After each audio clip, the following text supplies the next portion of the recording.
She's in a Too borderline bad it's coma, borderline. guys. Leave her be. I'm so upset that it's borderline. So, welcome, everyone, once again to Siege of Etheria. Or, I'm sorry, Beyond Etheria Ashes. Siege is tomorrow. There's a lot of nonsense going on in this little continent of ours, and so a lot of things to take care of. Where we last left our players was an interesting sort of fact. They had just gone into Westminster to try and secure the harbor, trying to find their way past the guards, get a scout on, and maybe learn some information along the way about what exactly they're dealing with. They got the first part right. The players entered Westminster. They pushed forward towards the harbor. Nez, sneaking through the front gate, changed as the courier that they had stopped on their way in. Aura, simply in his pocket as a mouse.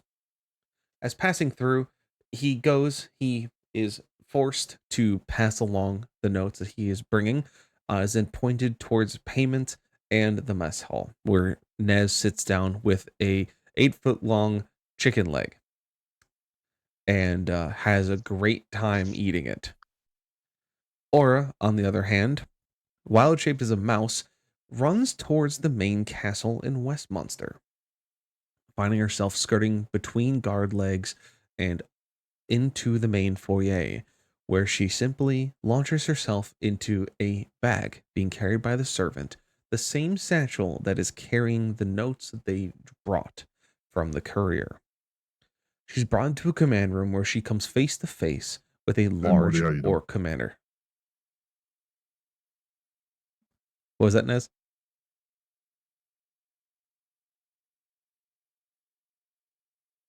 Oh, my bad. I thought I was not muted, so I hit the and unmuted myself. You silly man.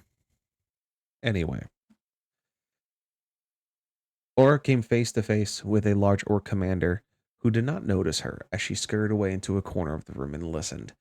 As a communication between him and Ares came up, where Ares was angry with the fact that the heroes had made it this far, angry that they cost him a lieutenant, and angry they have not been dealt with, and they have lost 3 posts because of them. He simply stated that something will need to be done, and if they are coming here, stop them at all costs. The commander, now shaken up by the fact that Ares gave him orders to essentially scour the town and wipe out anything that even remotely looks like the heroes, a knock was heard on the door. Or watched as the commander walked towards the door and opened it, was hit rapidly in his face, and then a device jabbed into his neck as he fell to his knees, foaming at the mouth with blue veins climbing up the side of his neck, then collapsing dead. More screaming was heard, gunshots were heard, and then the heavy footfalls that came before have returned as a plague doctor stuck his head through the doorway and looked directly at where Aura was hiding. It began chasing the mouse down the stairs into the foyer and out the front door. At this point in time, the rest of the party had infiltrated the gates. They had found a way to get past and get around using a maniacal of tricks, and found themselves watching the castle from a safe distance while also watching Nez simply eat a turkey leg while nothing else happens. Bells began to go off. Make sure there was some salivation. Bells began to go off as the party watched and listened as they saw a number of guards start running towards the castle, the commotion continuing and growing and intensifying as Nez now steps out, realizing that Aura is no longer with him. He then sees her running at high speeds down the road past him, not even recognizing that he's there. She stops, panting, gasping for air, as Nez walks up and checks on her as the other 3 party members emerge from the garbage pile they were watching from and also make their way to check on Aura. As they all stand there convening and checking with each other to see what exactly is going on, who saw what, Aura tells them what she saw and what she heard of that Ares is planning something big and that he wants you dead. And that something or someone was coming to Westminster to make sure that nothing else happened. Then the commander was killed, the guards were raised, the guards were then killed, and Aura ran for her life. That is the chain of events. The party then found the commotion coming across the bridge as guards continued to fall and be thrown away. This large statured individual began to round the corner at the end of the gate, simply throwing guards to the side, digging in a large metallic like device into their chest and leaving them to froth. He locked eyes with Aura and began to run at a steady pace towards the group, where combat then ensued, the party trying to push this creature back as quickly as possible, knowing that whatever it is, it's much stronger than they anticipated.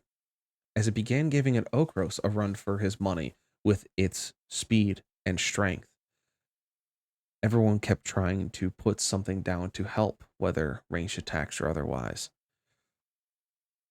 As Okros landed a hit and the rest of the party followed, Okros took a hit in the ribs from a metallic device that the Plague Doctor carried, sending pain through his body that he has never felt. He pushed through it until he could no longer, falling to a knee as he continued to fight. Eventually, the Plague Doctor was forced back as a large Molotov landed on top of him from Nez's launcher, causing a cloud of flame to swirl around him. And as the flame began to die, you saw the Plague Doctor step out, burn leather and skin of where it was.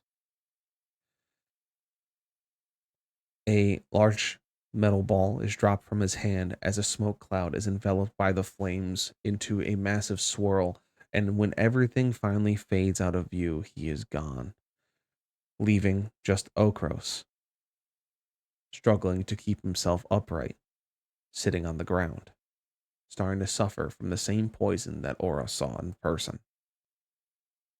Aura was then given a choice, as she had been given a relic by Max many weeks ago before they made their way out here. A gift that was carried by a cleric for a very long time.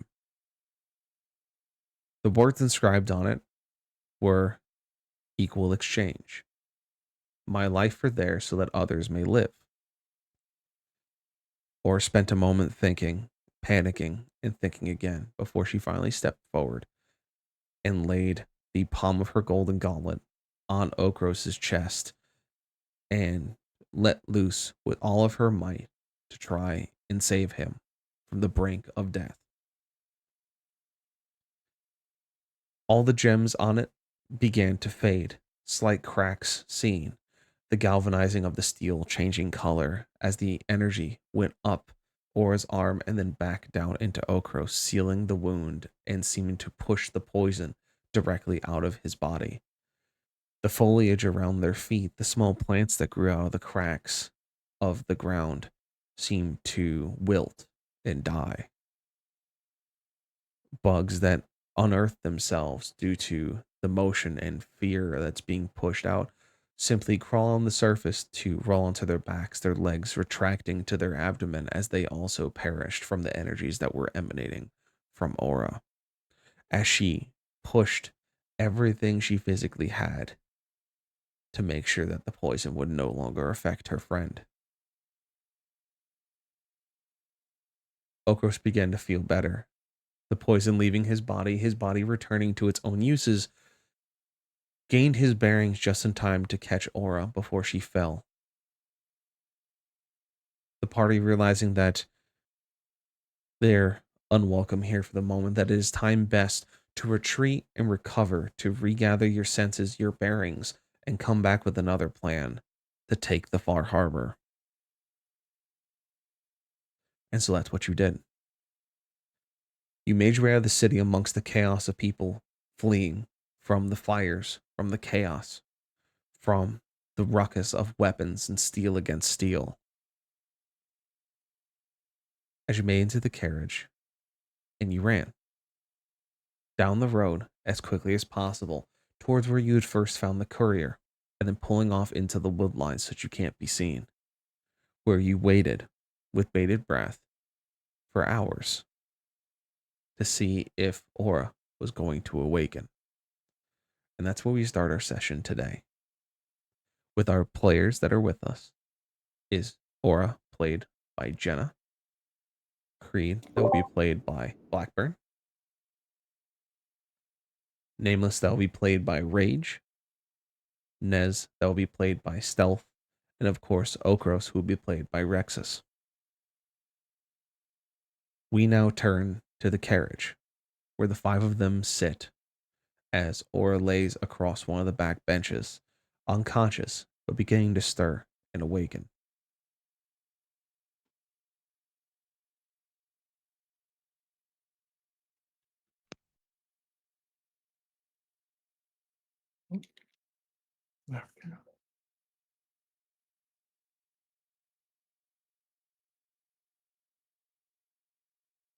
That's it.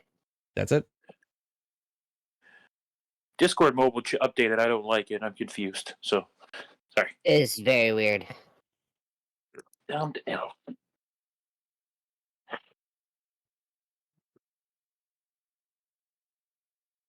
I could have done something, but no. Go ahead.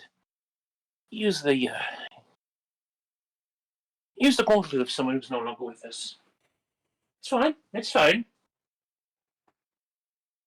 It's wonderful. No doubt. To be about fair, it. you were watching the carriage. Still, I have ears.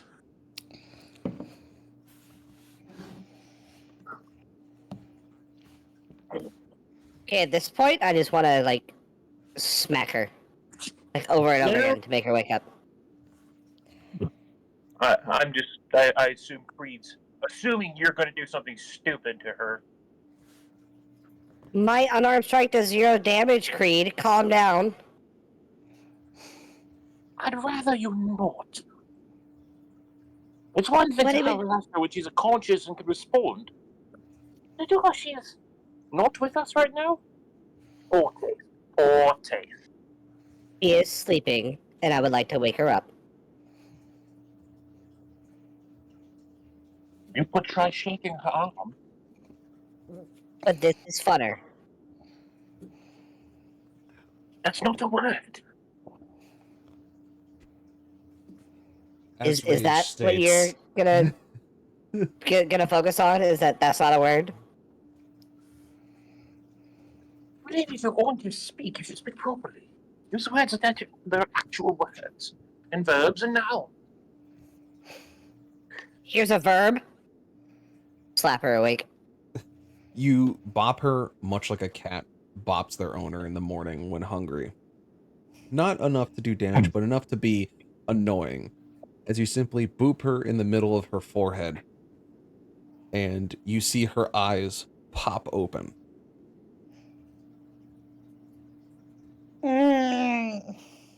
Well, would you look at that? It worked. What the hell happened? I will take my apologies in the form of gold there, Creed. Thank you. And who just bopped me? It was Nez. Naz, what the hell did you bop me?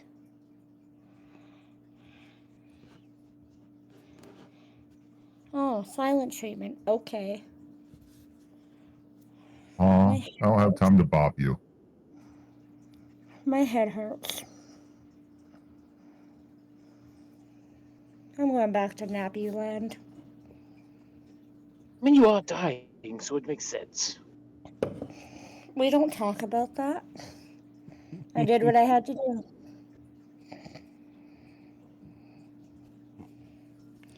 You guys can see that her body does not look like it usually does. Her face looks more drawn, her bones more prominent. And she has a large silver streak that sticks out amongst the rest of her hair that was a pale blue. Even the area around her eyes seems to have aged quite rapidly, more than what was there before. But then, as you look at Okros, he looks no different. He looks much the same before he came face to face with the plague doctor.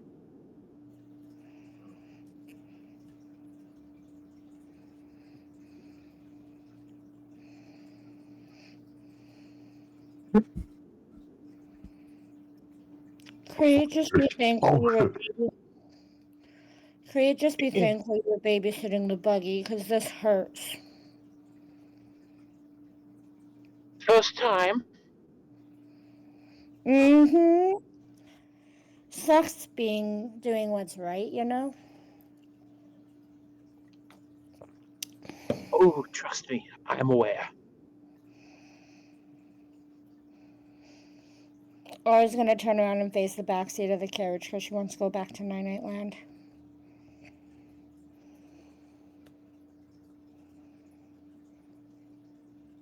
As you flip over and you begin to look at the back of the bench, trying to lull yourself back to sleep, the carriage grows an uncomfortable quiet as you all simply sit, still thinking about what you're going to do to deal with the harbor situation. As you all sit there quietly contemplating about past events, what transpired earlier, a light knocking besets one of the carriage doors.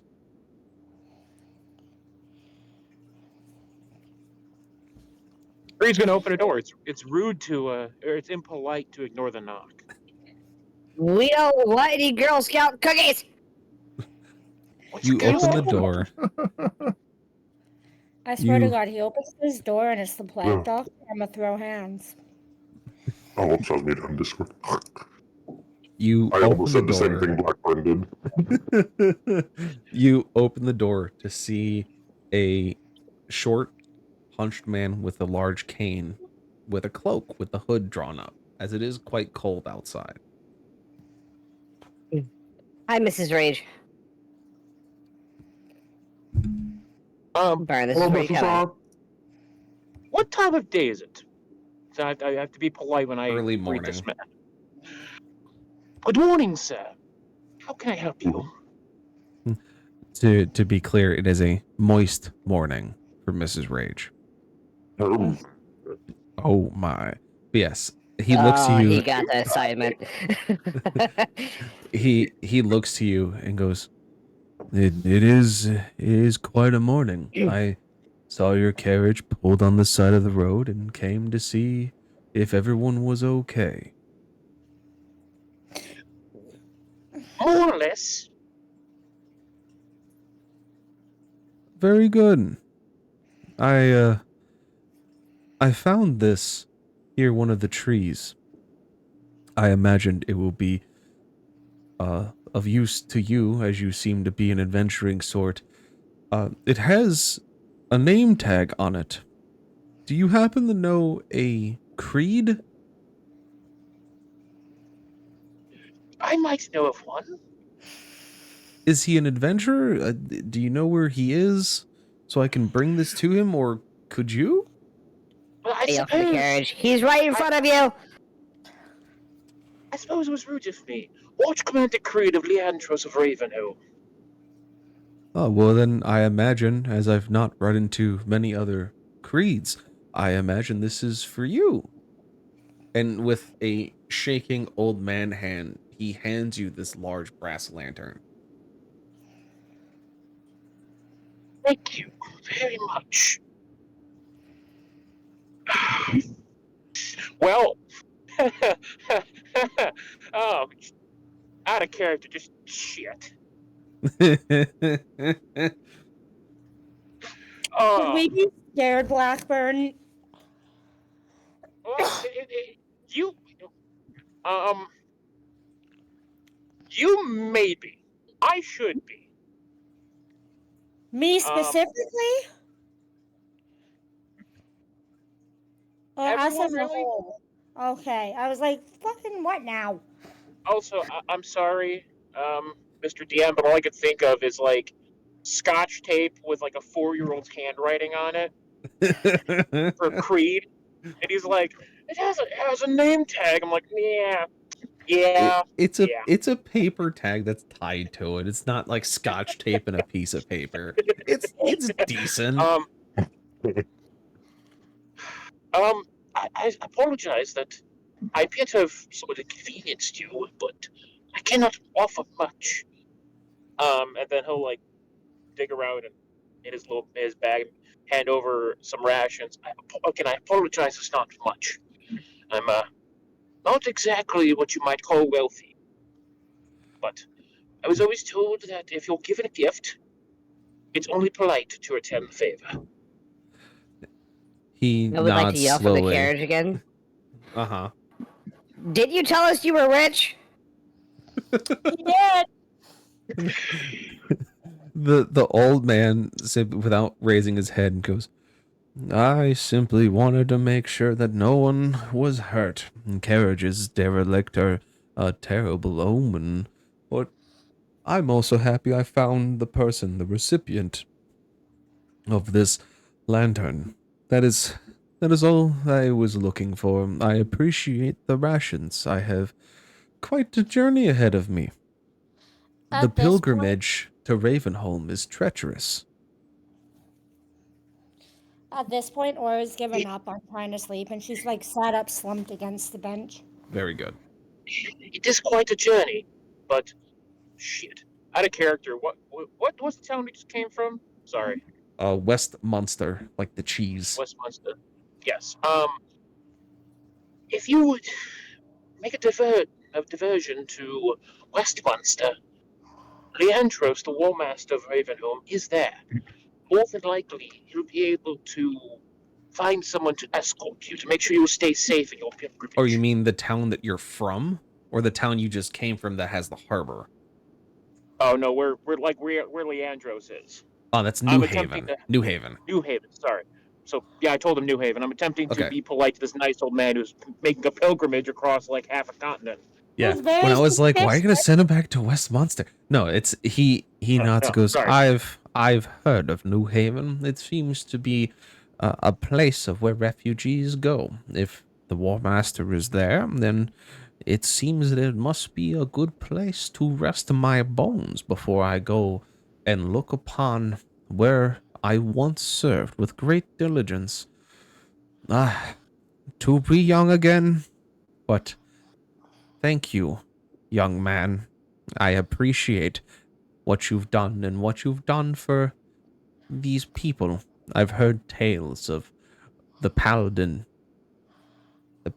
Creed. Yeah. What a name, what a title that is. But I must be off before the sun rises, as I'll be walking right into it and it'll hurt my old eyes. Creed is going to hold out his hand to shake the old man's hand. He does so, and you can see that his hand is like very like shakily and frail, and he shakes it. But when he grabs your hand, you feel there's some strength behind it. Like he's What not. Creed is. Oh, sorry. Yeah, Apologies. no, go ahead. He has. You just feel that he has some strength in his hand. I was gonna say, Creed is going to subconsciously, it's give him a good handshake as a sign of respect, but he's also going to subconsciously put, I'd say, 7 points of lay on hands into the man. Okay. May your travels be safe, and your spirit comforted. It's very good. Do you happen to have any relation to the old watch commander, Creed? I suppose you mean the one from 13 years ago? Nah, maybe even before. I remember working with him for some time in the Glass Keep when he was but a sergeant, and then I remember following him to Ravenholm. It was quite a journey, and then watching him rise through the ranks. It was a sight to behold. I suppose you could say that I do have a, shall we say, relation to him. For, well, news of my death have been greatly exaggerated. Ah, very good. If you happen to see the old man, please tell him that Sergeant Darwin sends his regards. And you see him kind of stand up straight a little bit and give you the backhanded salute very quickly and drop his hands as he's just kind of, now I must be off. These feet know how to march still. And he starts heading down the pathway.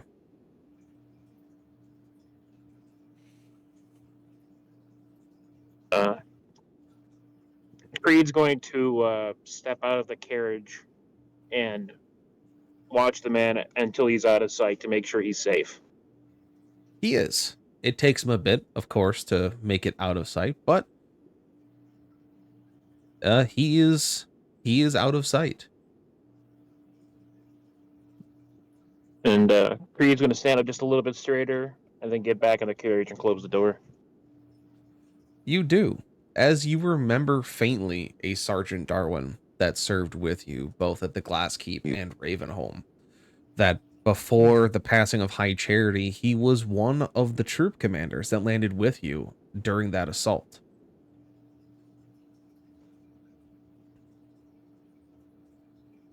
He was a good soldier.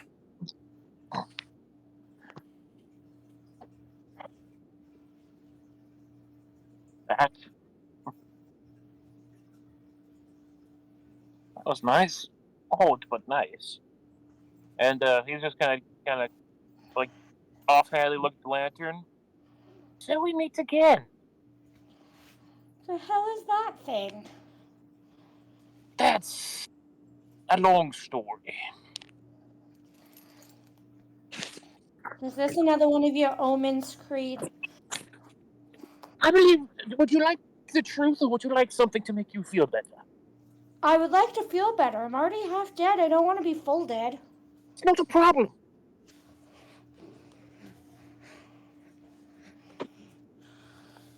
Not a problem at all. Okra simply raises his eyebrows. And Creed's gonna like cover his mouth and mouth the word trouble. Like, but he's like he's looking directly at him and not like so Orin can see it. Okay, so it's kind of like closes his eyes slowly, puts his fingers up against like the bridge of his nose and just like, And Creed in response goes, all I did was I started with a recon mission and I ended up leading 2 revolutions, okay? Things like this just happen. It's not my fault. Only 2, huh? It's never your fault, Creed. Never. Those are noob numbers. I'm sorry, revolutions against a mouse doesn't count. Hey, those mice used to have friends and family too, okay?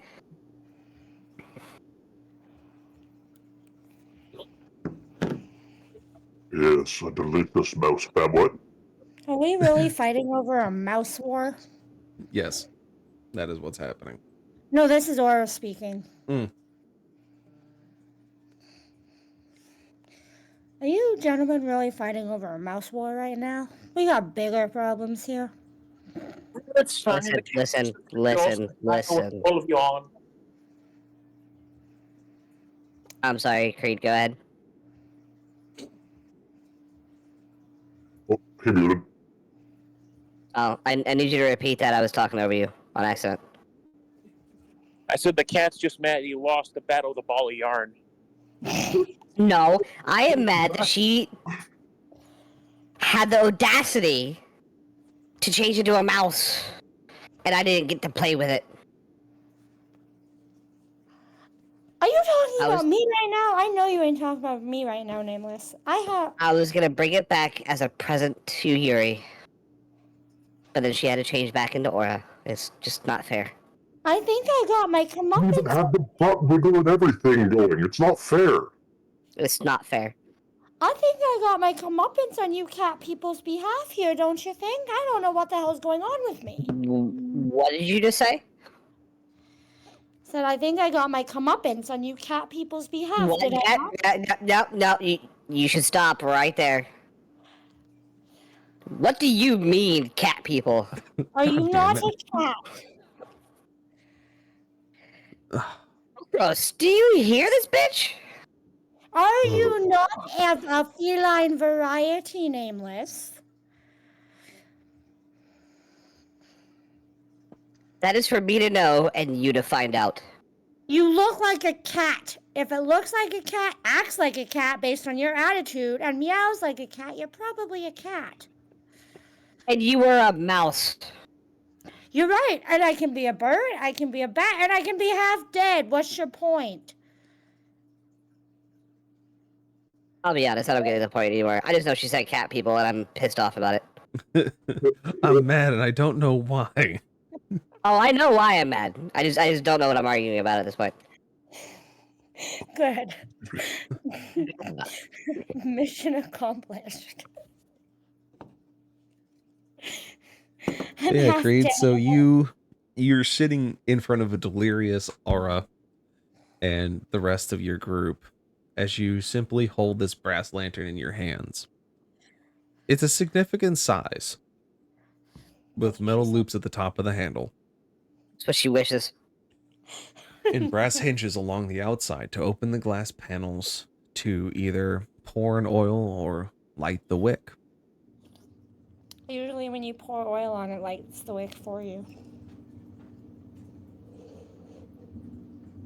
Oh, girls, you do realize this is the second time that she called us cat people, right?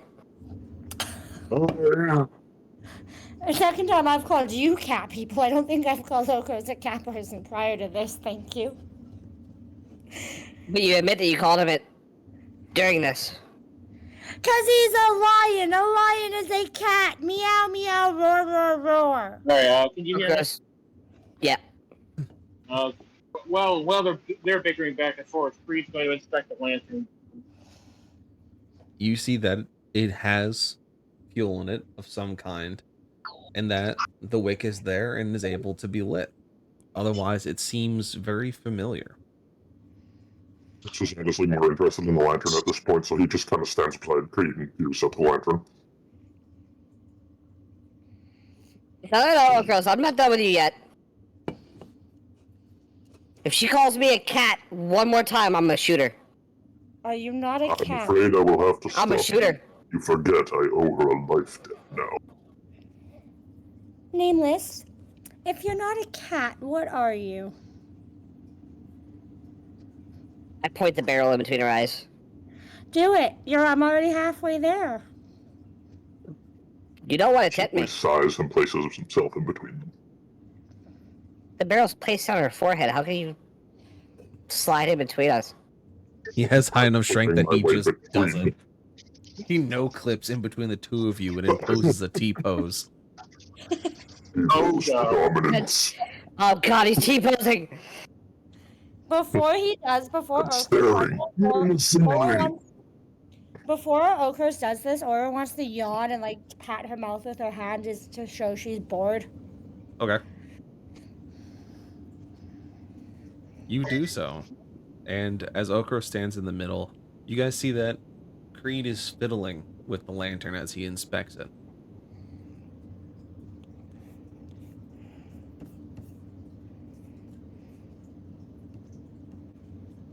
Of course, I am telling you, if she says it one more time, I'm shooting her.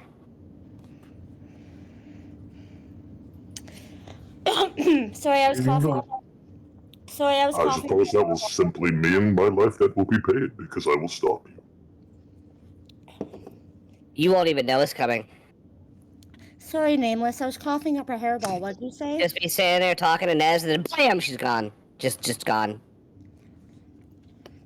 Aura would like to repeat. Sorry, Nameless. I was coughing up a hairball. What'd you say? And apparently she doesn't realize that I'm ignoring everything that she fucking says right now because she's half dead, and if I shoot her, she's dead. So I'm gonna Turn give around, look at Aura, just give her a dainty flick on the nose and say, "Little mouse, calm down and rest. You need it." Why? He's fun to toy with. He wants to toy with me in a mouse form. Why can't I toy with him as is? shoot her. I didn't call you a fucking cat again, Nameless. Calm down. Where's Yuri, that fucking son of the spell? God, motherfucking Hades' name. Bring him to me!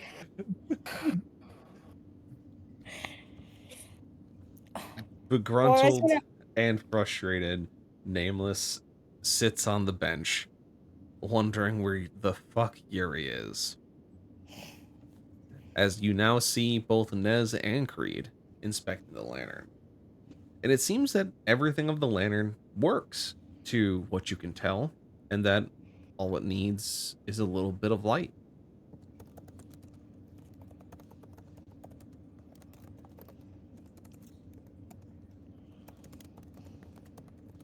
We can all hear Let's you just turn his typing. attention back to the lantern at this point.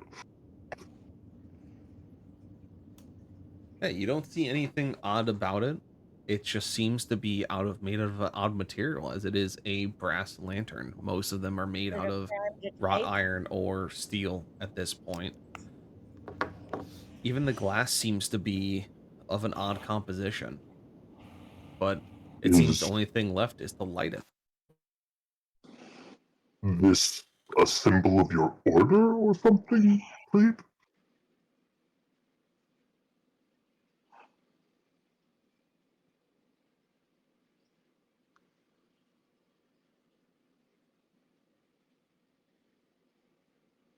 No.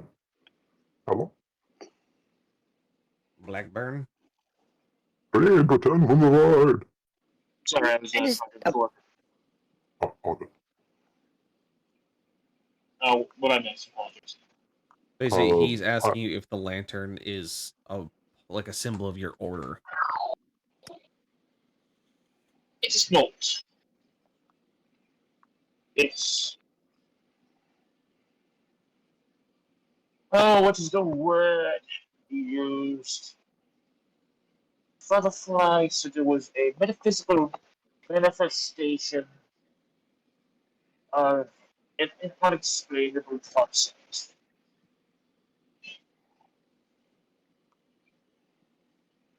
If you understand what any of that means, please explain it. I'm afraid I didn't even catch what you said. Yeah, dude, I'm glad I'm not the only one. Sit off the floor for a second.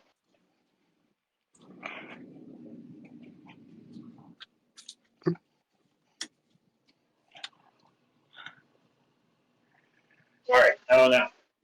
Better. He said it was a, a metaphysical manifestation of a hard to explain prophet force. A metaphysical manifestation of a hard to explain cosmic force. Oh, yeah.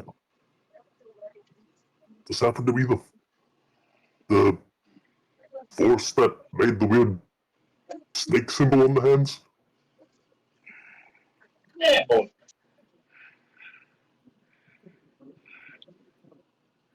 Also, to be honest, I feel kind of fuzzy on what it did. So I figure I'd know you fancy words.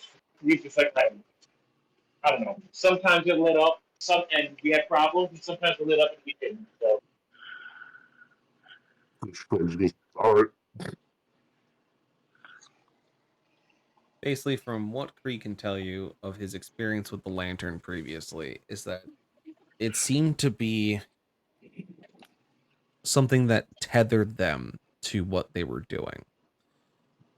It pointed the way to a number of things they fell into to succeed in, to fight, to defend. Other times, it lended what magic it had to explain to them what had come before. And it looks very much the same as the lantern that one of his party carried for a very long time until the High Charity incident.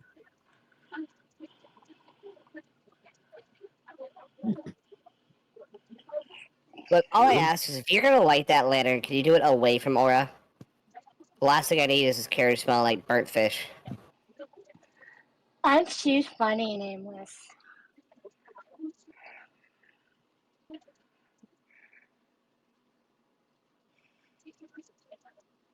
But even Nez, with your artificering abilities, you don't sense any ornate magic or innate magic in this device.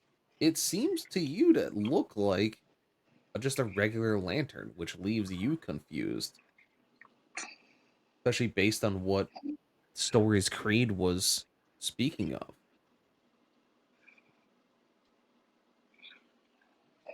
Reed, what kind of luck were you having with this? I'm scratching my head like, this just seems like a normal lantern to me. Looking it over.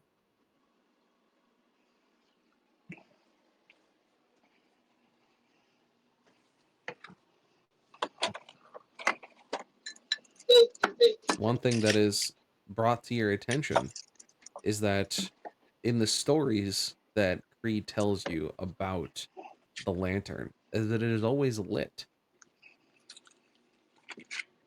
And right now it is not.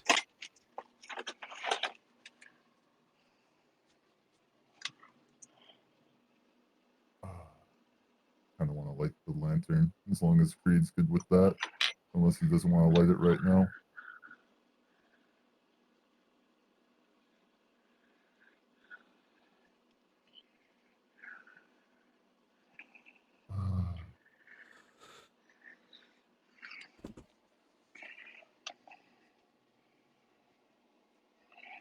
I would say that you're able to light it relatively easily. That it seems that if you're going to learn anything from this device is that you're going to have to light it. And so simply taking a few strikes from your tinderbox and your fire starter, you are able to simply light the wick inside.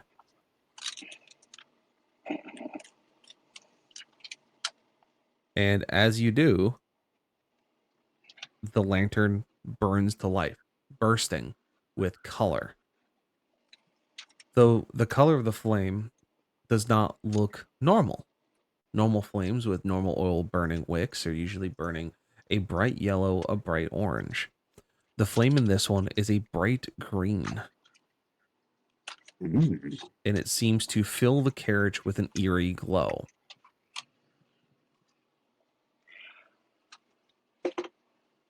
Was somebody killed by a snake? Sorry, I see a thief's joke. As you are all sitting there, the eerie green glow filling the carriage, Nez, you feel movement on the top of your hand. As I you look at the top of him. So as you look, you see the tattoo of the Ouroboros has begun to move. And it seems to be just moving along the top of your hand until it finally points itself at the lantern. As Nameless and Aura, you two notice the same.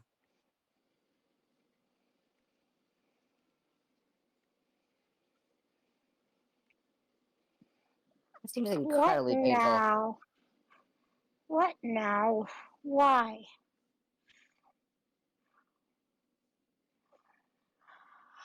You see out of the green flame, 4 smaller lights emerge. You see a bright yellow flame split off and float out by the side of it. You see a green, a blue, and a silver also break off, taking different positions around the outside orbit of the main green flame. Just so people know, Creed communicated in the voice chat text channel. Ah, very good. I feel like he'll be tippity tapping typing from now on until he Sorry, yeah, either you barely hear me or I'm not doing any communication on the card. Yeah. Okay. Creed speaks up as the flame begins to dance and tells you do not allow its appearance to fool you, for it is not a normal lantern. And as the You don't say, colors of the Creed. flames continue to split, you see the yellow one, the gold one, points east. The green one points south. The blue one points southwest. And the silver one points northwest. And they all seem to hold in that position, even as you move the lantern. Their positions remain pointed in those cardinal directions.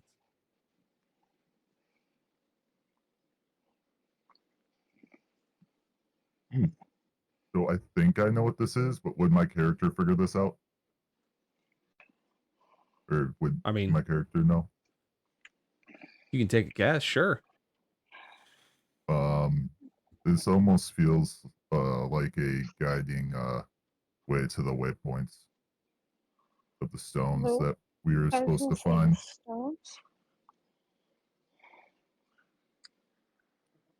Especially since the Ouroboroses were moving on our hands, and we're all three of us, and we're connected to them. Yep. But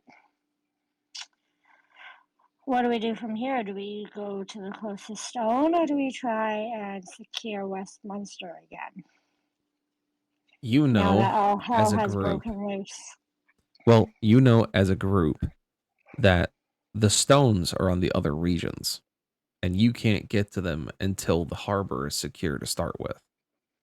Even then, you can't get to them until the region is secure, where Leandros can actually get you the transport you need to go to one of the other regions. I thought after we got Westminster, we had the region. Are we missing one? Glacier Keep. He's Oh, right. Well, we're closest to Westminster, so we may as well give that a good old college try again, because, can't get any worse than last time.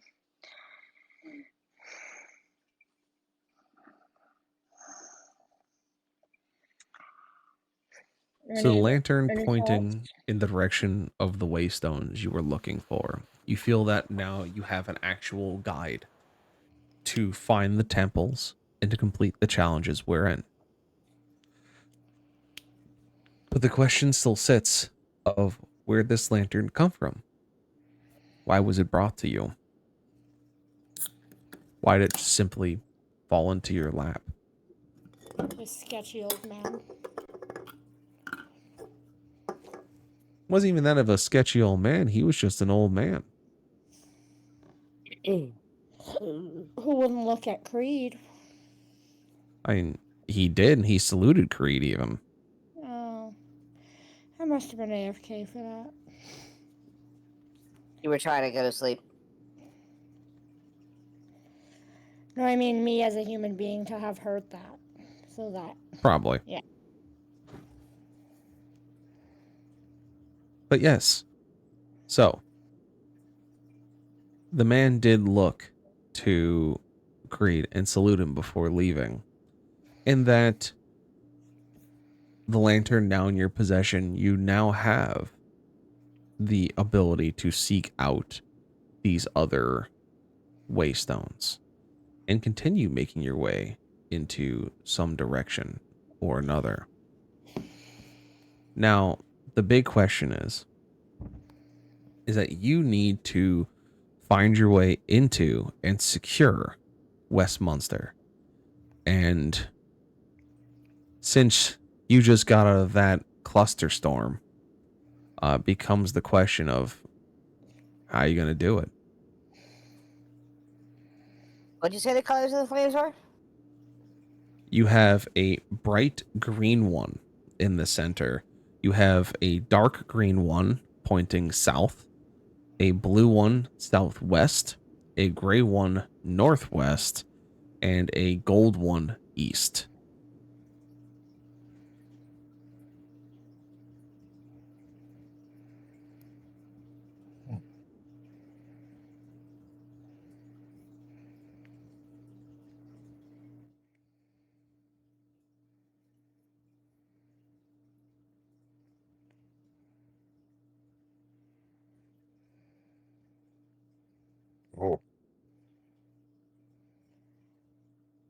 So, Before we try to go back to Westminster, can I, since I didn't end up needing that flare, convert that flare to a grenade? yeah, sure. Easy tinker. Easy fix. Nice. And then I will hand that grenade back to Okro so he has all three, saying, thanks for the way that I could possibly keep myself safe, but since I don't need this now, here you go. Oh, well, I appreciate that. It is a grenade again now, yes? Mayhaps. Because in character, I wouldn't know that he Mayhaps. did that. One I guess I'll find possible. out. But yes, so you hand him back the reshaped grenade, and Creed, you do have a map of Westminster. It is just north of the world map. Excellent. But now it comes down to what you're going to do for your plan. You know that going through the Westminster was already difficult once, especially with the soldiers looking for you. And now, if there are any of the Mars Company left, they are definitely looking for you.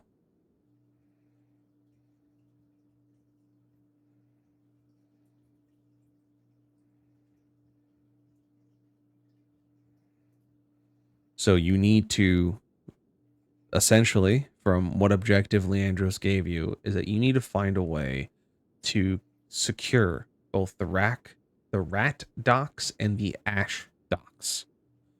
Doing this would secure the docks for your use.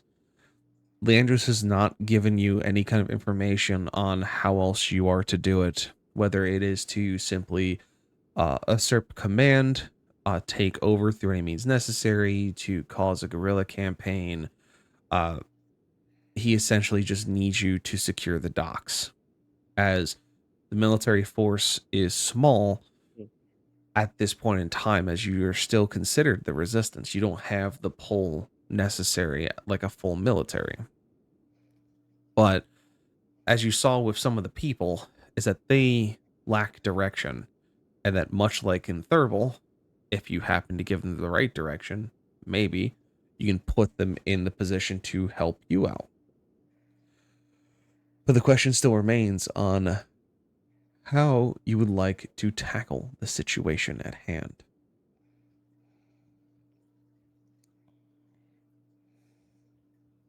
So out of With a character. bullet. I'm at the map real quick. So we came in this way, right? Yes.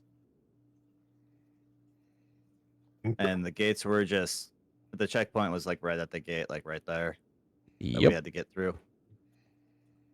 So then we still got all this stuff outside that we can go to try and get some people on our side then. And the docks aren't even inside the checkpoint. Nope. We could, if we ended up gathering the forces for it, we could hold the gates against them and trap them in the city, starve them out.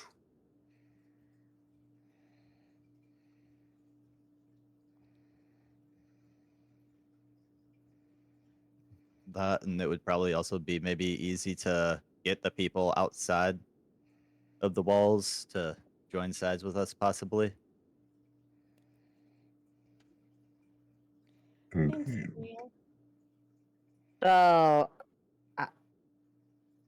don't they have turrets and stuff all around the top? I mean, they have turrets where guards and archers would be posted, yes.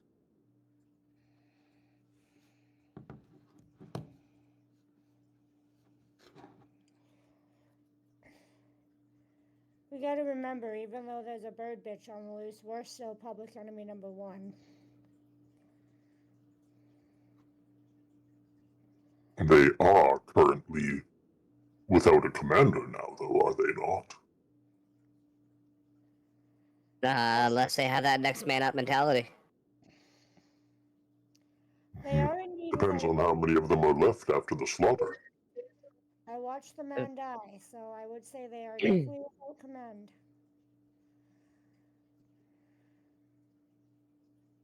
We did see an awful lot of guardsmen run towards that, and it still came by them. I don't think they simply let it walk by.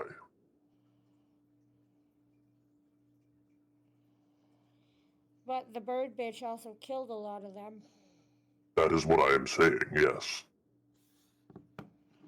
Or I thought you meant like the bird bitch let the military peoples walk by. I'm like, bird bitch killed them.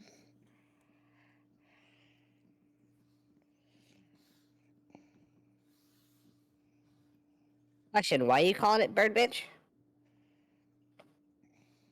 'Cause it looks like a damn bird. And it's a bitch. So it's fault I'm half fucking dead.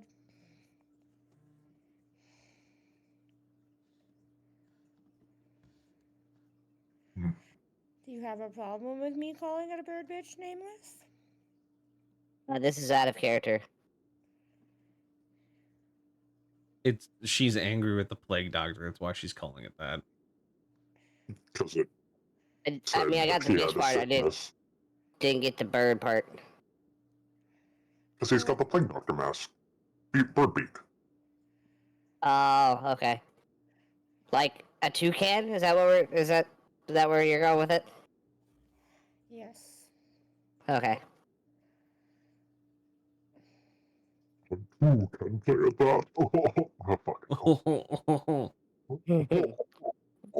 Follow your nose. I mean, he did say that he smelled the disease yeah, on Jenna, yeah. so That's true. Toucan Sam, Cryptid Edition. For some reason, I have this disease they speak of, and now I'm fucking dead. Well, almost dead. You keep saying you're almost dead. You're just exhausted. Well, I feel almost dead because it was. There. I'm just That's confused. better. I'm just fucking confused because it was supposed to be my Oh. life or his, so that's why I think I'm almost dead or dying.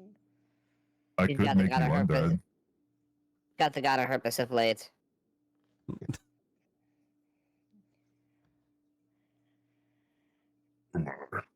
But yes, Anywho, this go is true, Creed. The officer in charge most likely has never set foot near a threat either. Especially after, you know, how many of them were killed.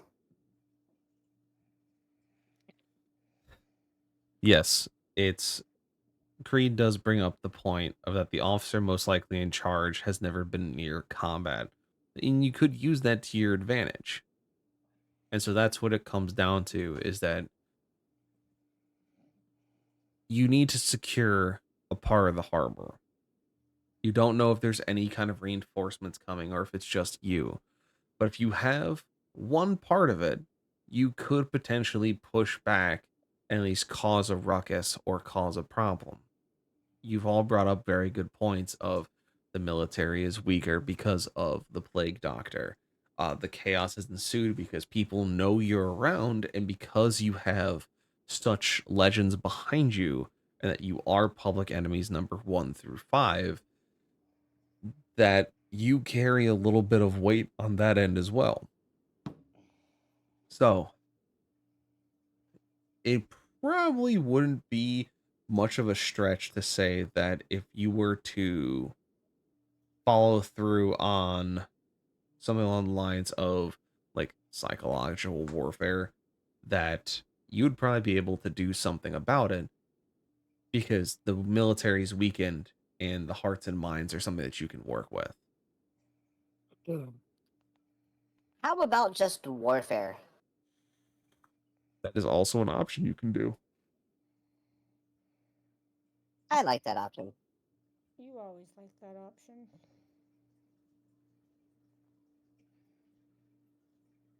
And your point? I was gonna say, which is fair? Warfare is sometimes a good tactic. Sometimes. Plus, I don't want to hear shit from you. Let me just slit his throat and get it over with. I was trying to be merciful.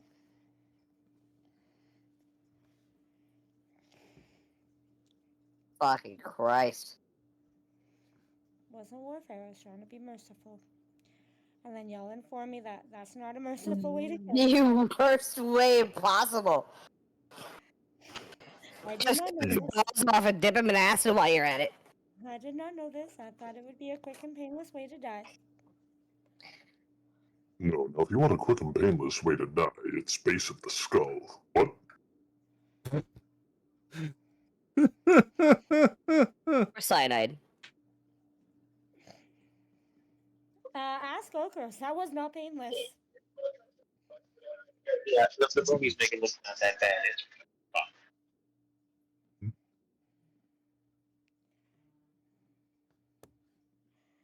Oops.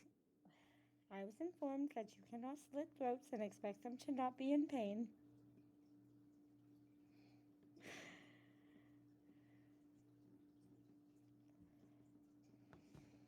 So as you all sit in the carriage, still trying to figure out where you're gonna go from here, or you've started to definitely feel better.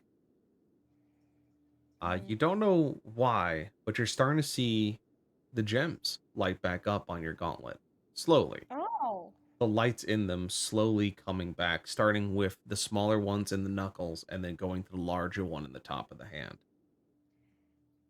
Guys, the gauntlet's lighting back up again. Hey, no one cares. What are we doing? Then.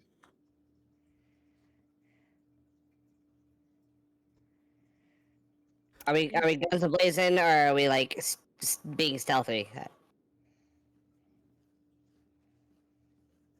Or it's gonna glare at What's me. stealthy about psychological warfare? Either way, well, I mean, I suppose it could be stealthy, but it doesn't Well, have because to be. usually with psychological warfare, they don't know what you're doing.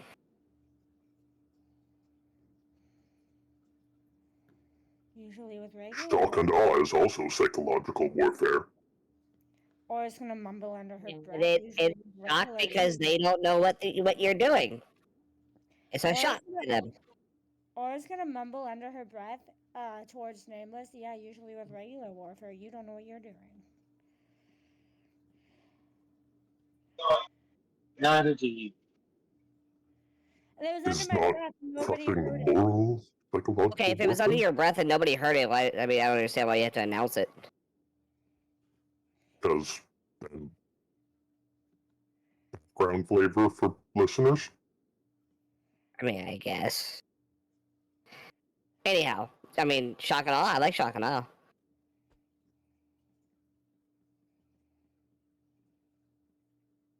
I have a rifle. You have a mace thing. I mean, it sounds like shock and awe right there.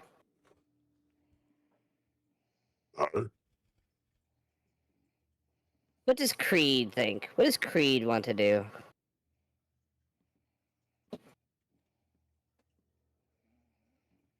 I love how we base all the decisions on what Creed wants to do, and last week we were very much lost without him for quite a bit.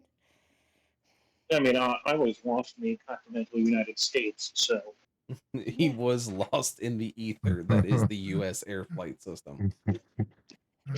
I left Oregon at freaking 7:30 at night and got into Detroit at 10:45 a.m. I literally time traveled. Holy shit.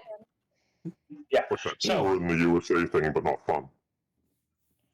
Reed, he's been studying the map, which thank you, because Owlbear does not like to work on mobile, so thank you very much, Mr. Bird.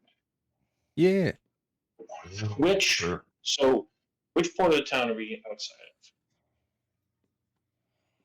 of? The front. You guys That's are very descriptive. here. So- Oh We're no, just I north of agree. the East District is where we came in from. Perfect. Yes. Yeah, Yeah, everyone the leaves to the main east. fairway from the east is where we previously entered. You guys are So- basically here on this edge of the eastern map. Basically, if you look at the eastern road coming into Narrow Song, you guys are in the wood line along that eastern road, about a couple miles out. All right. So how big a castle are we talking here? I mean, I so was able to see it's what happened in the command room from ground level. yeah, Well, it's okay, it's like so- maybe 2 floors above ground, 1 floor below. Like Okay, let me. it's not necessarily a castle and more of a Are we talking English castle? Or are we talking like frontier fort in uh, the plain forest? think more like the governor's castle. Like a Okay, small 2-3 floor situation. Like it goes back a little bit. Like but it's not like it's it, Buckingham Palace. It's like it's it's enough. it's more ornamental. It looks impressive, right? It's more of just where all the official business happens. So it's where permits and trade and manifests and bureaucracy. And you validate your parking. Yes, where you All validate right, your parking, so get giant turkey legs. Mm, delicious turkey. I'm gonna estimate probably a garrison 600.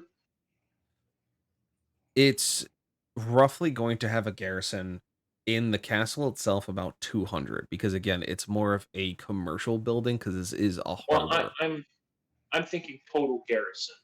Yes, I'd say about total. two to 300 for for the castle itself. A total garrison of about 600. And Yes. that's Creed's rationale for this. He's thinking, okay, so Wait, about, question: how many people did you? 600 still? No, this is just guesstimate Well, off of size, Okay. like size of the town. because he didn't see it. He's basing all this off of when you fooled him. Okay, Uh, so about how many did you see fall when you fled? He Hmm. was too busy Well, running. he slaughtered his way through the castle itself, and then we saw at least 20 guards charge him on the bridge, and they never came back. So I'm going to guess at least 100 have died. More than likely, that was the reaction force. Probably doing what they did. There's a problem, they quickly respond to it. If I had to give an estimation, I'd say more than likely we're probably 100 less soldiers. That's mostly personnel inside the castle and most of the quick reaction force. They're gonna have multiple ones, but more than likely you're looking at 124. That's my best estimate. Possibly more. I'd say more in the neighborhood of 140 to 160. If that's the case, most of the castle forces would be torn, and AFK, I'll be right back. they will withdraw forces from the perimeter. I would say more than likely. Here's like doing a little chin scratch. I'd say probably in the North District, the East District, bare minimum, I'd say potentially a score. Following that, they pull everyone back to the castle, so the castle's out of the question. You can't take the docks with the castle overwatching it. You don't know what assets we have on the ground here. No forces, if they're here, minimal. I would say more than likely scout out the East and North districts. Definitely the Force Reach, it's going to be the easiest one for us. Then inspect the Ashton. I would say do that, followed by potential recon of the Silk Chapel portion of town. Then, more or less, hold off on the castle. The way you were describing it to me sounds correct. It's not really made defensive. It's not made for a siege. It's not rated over to the glass key. So, so your numbers are good, Creed, but you do remember that when you were getting briefed on going to Westminster, is that it's not a normal station. It's not a regular place where people are setting up positions. It's this place is under occupation of the Mars Company, so they're not going to take a standard uh, situation post for this, because even at Ravenholm there was maybe 150 people there, and you guys faced a good 30-40 just going through. And so here, if it's currently occupation, your numbers are probably going to be towards the lesser side. which the numbers, I again, for I figure out how to put this for Creed. With Creed, it's more about the numbers don't matter. It's figuring out the logic you can anticipate and then actually properly plan. So Yeah. assuming the numbers are on the low end, we can deal with that. That's not a problem. It's figuring out what they're going to be doing and our best chances of trying to get more information before we actually engage in open warfare. Yeah. No, makes sense. So, and this again, the numbers as you know, you you hope for the best, plan for the worst. So you assume you're going to face 600 guys coming out of their castle. So, um, yeah, that's Creed's official recommendation. Scout the north, the southeast, and then the southwest. Starting going through Forest Reach into the North District, and then try to get eyes on the ash docks. And then, once we have more information, sweep around the outside towards East District, Silk Chapel, and the Raft Docks.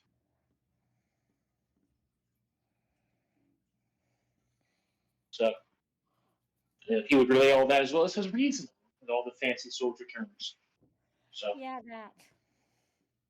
And the ash docks, because I didn't really blow my cover, I should be able to walk through that. I would say more than likely, especially with, shall we say, unwanted visitors and recent events, more than likely you'd be looked upon with suspicion. Because, we're kind of showed up right after they lost a lot of men. And if you're not powers not blown, and they trust you, they're going to attempt to force you into one of the defensive positions, most likely, or to go out and will probably die. So,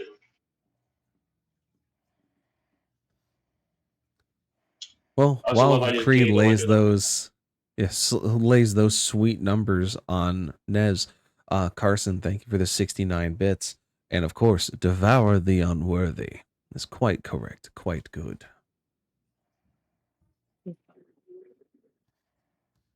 I'm totally So, ready to just World War Z this shit. Just FYI. so with all this information in your pockets and a plan laid out in front of you, possibilities in your minds, the puzzle pieces beginning to line up. Now it comes down to how do you want to execute it? Because again, you're not sure of what you're going to have behind you. All you know is that you need to take the docks back to some extent to at least allow you an edge into either getting yourself out or at least getting your way across.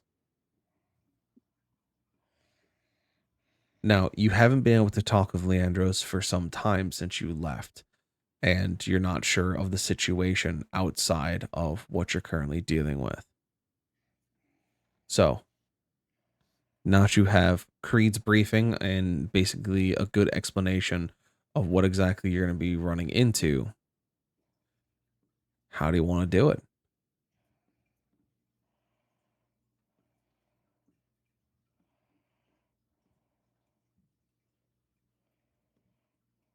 See, my thought was just walking in the middle of the town, get their attention, and let them come to us.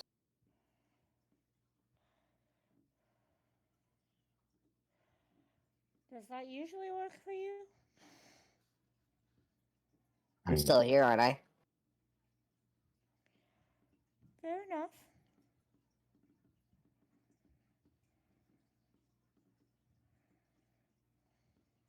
Problem is, were they not ruthless enough that they would not simply turn their emplacements upon the town itself?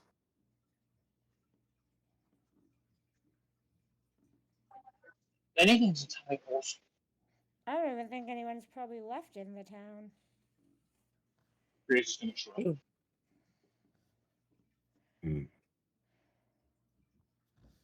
No, it was an idea. You could feel free to, constructive criticism.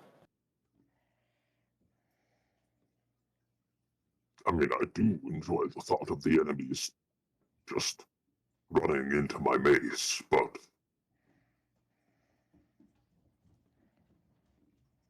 I mean, we hate these guys. I They also need do to not die. They need want to die now. Go to ahead. be struck by artillery or anything. We have seen what that can do. That is fair.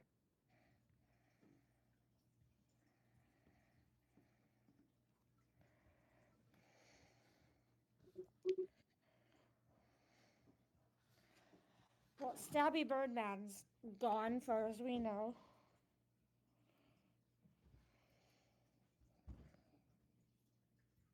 I mean, even if he's not, he didn't really side with the Mars company either.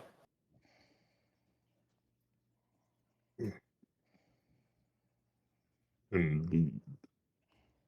But he also can't stand me either here, Nameless. Hey, what does that have to do with the price of tea in China right now? If he's still in there, that's going to be one hefty of a distraction because he's going to try and murder me. And potentially the rest of y'all. I mean, I still see no fault in this plan. I'm just along for the ride at this point, boys. You guys decide what you gonna do, and I'll do what I need to do to go along with what you decide you gonna do. Nez, you be quiet. I was gonna say, do we see like have we started moving back towards the town yet? Did we at least decide on that? Not that I'm aware of. Like, so I was gonna say because we definitely can't see the gates from like where we're at. I was curious if they kind of like if we want to at least start heading towards the town while we're thinking about it and see if they've Probably. closed up to go in to the castle area. That's a good point. We should probably scout first.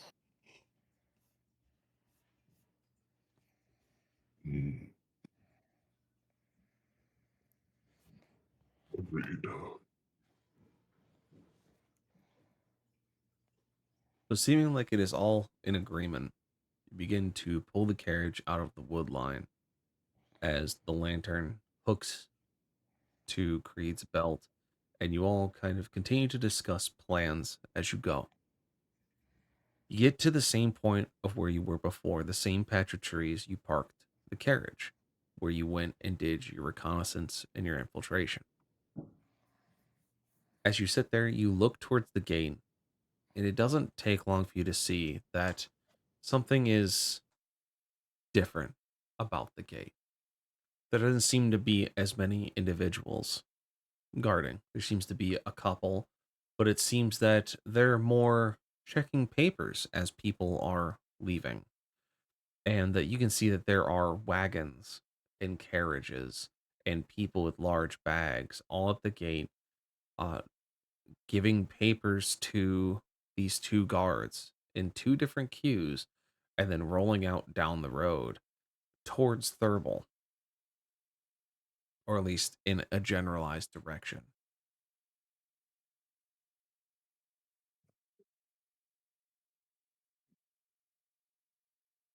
You also see that along the battlements, as it was a concern of yours, is that it doesn't have as much of the artillery as it did at Broken Talon. This one has a handful of cannons facing outward, very stereotypical builds of howitzers that simply are just stationary to be an anti-siege countermeasure. Otherwise, it seems very archaic with maybe a couple of archers, but it seems that most of them are focused towards the gates, that the patrols through the battlements are not as uh, consistent as they were before. It just seems very odd. Seems like a good time to strike.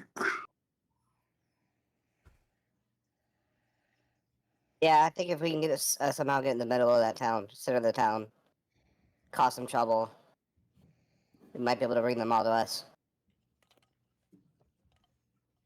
without causing much harm to the town.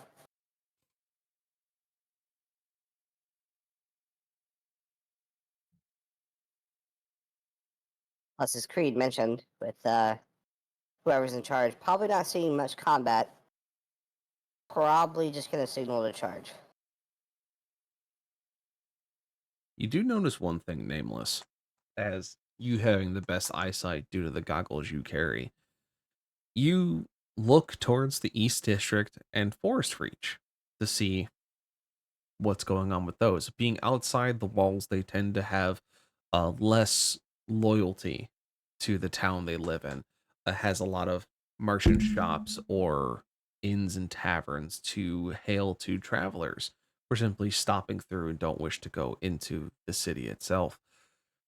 And you see that within Forest Reach, there isn't a lot of lights on, and that the people you do see also carry large bags, but they're walking west towards the docks.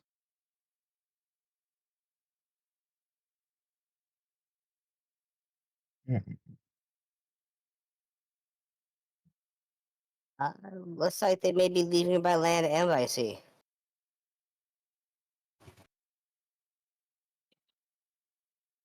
Well, may be hard to rally them if they're all running away. Now, is this just, I guess, out of character? Is this just like town folk that I'm seeing do this, or Yep. is this? You're So- seeing mostly town folk. You're not seeing a lot of soldiers that are going in either direction. The most soldiers you see are the ones that are standing at the gate, either at the gate itself or above it on the battlements.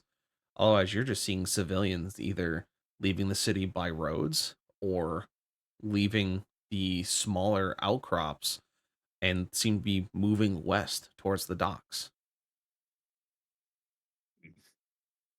When will they learn that fleeing oppression does not solve it? Well, they probably think their town is beyond repair.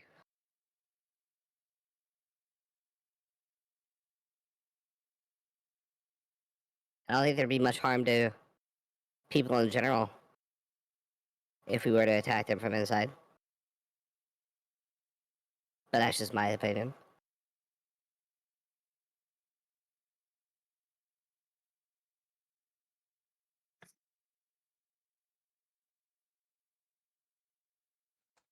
But as I said before, it just seems odd. The situation does not put you at ease, as it does not look like a normal action you would see for something of a town under occupation, for people leaving in such a hurry and in such mass, even going by road, not simply just bypassing the guards, still going through some kind of process, and then leaving by foot towards the docks. And you feel like Creed may have had a point that maybe scouting up through Forest Reach to at least get eyes on one of the dock yards would be not a bad idea, seeing that a number of individuals are going there.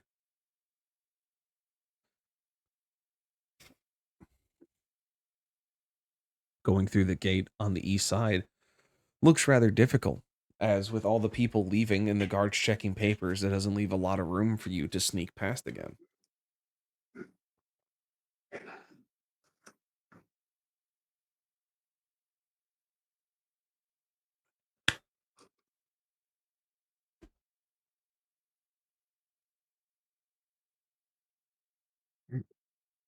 Well, I was muted the whole time. oh, oops. Oops. uh, so yeah, fair enough. So we may need to find a different way in here. I should do some scouting. Maybe take a look at the docks, see what's going on there. Well, that is not my specialty, so I suppose I will leave that for you. Yeah. I could try to sneak into one of them. Hey, you want to come with me, or am I doing this myself? Yeah, I'll go with. But before we leave, I want to have the Mars Company outfit in my bag Yep. and like in my regular clothes It's fine. and be myself. So that way, they don't know that. Or if I do pop back up, it's they never thought I left the town and I'm walking back in it. Right. Free is a bit noticeable. Yeah, you're right.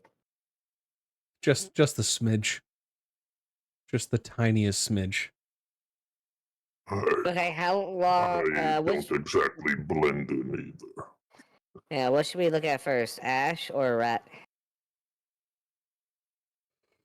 Well, you said you saw people up in Forest Reach going towards the Ash Docks.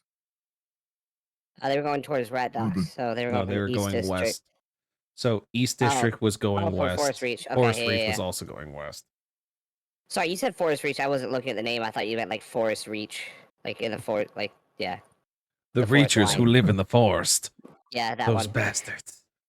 Okay, yeah, they were all heading west towards the docks. So Forest Reach heading towards Ash, and then east district heading towards Rat Docks. Yeah, start up on the north side, since we're probably a so- little bit closer to the docks up there. Ash Docks. Cool. Yeah. How long would it take us to get here from where we're at? It would probably take you probably 10, 15 minutes if you're walking Okay. cautiously to get to a point Okay. that you can view everything. Then I want to cast Pass Without Trace. Since I'm standing next to everybody, I'll give it to everybody in case they need it. But it lasts up to an hour. All right. Yeah, Excellent. easy peasy. You cast Pass Without Trace on the party, and you and Stealth, or you and Nez, set out towards Forest Reach.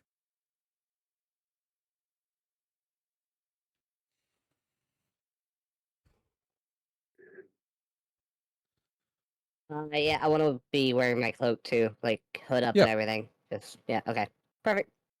Yep. So you two take about 15 minutes to get to the northwestern edge of Forest Reach. Close enough in that you can see everything, far enough away that you're not noticed. And as you're sitting there, you see an interesting sight. As you saw before when you went through the town of Westminster, you saw that it was under occupation, that you did have some guards. It looked like they were either hired from the townspeople or the original group that took care of Westminster, but a majority of them seemed to be Mars Company. And what you see now is you see a number of townsfolk leaving from the Northern Gate and Forest Reach and walking to the Ash Docks, where between the buildings you can see two very tall masts of two very large ships that have found themselves docked in the Ash Docks. And you see that there are Mars Company soldiers either allowing or denying people to go onto those boats. You see townspeople asking, pleading, begging on their knees. You see families being split up, as it seems that the Mars Company has very specific criteria for those that are going to be allowed to come with them back to the Western region. So like a reverse Titanic. Got it.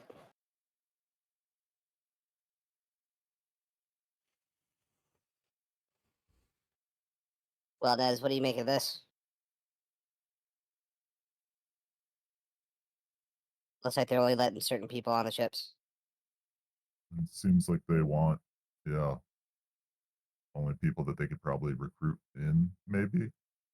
Is that what it seems like off of what you're seeing? It kind of looks I that mean- way. Almost like a recruitment, but a forced recruitment. Yeah, that'd be a Uh, pretty generalized way to look at it. Yeah, that's exactly what it looks like. Nez, as you shift your footing, you hear a crunch crumple underneath your foot.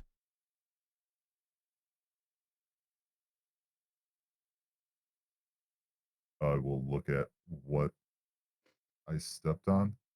It looks like a flyer of some sort. A 6 by 8 inch piece of paper that laid on the ground, stained and dirty from footsteps in the ground, but it's there underneath your feet. I will pick it up and read it. You read it and you immediately realize why people are running with such vigor. The pamphlet seems, or the flyer seems like it was printed very quickly by the Mars Company after the hours after the transgression of what occurred.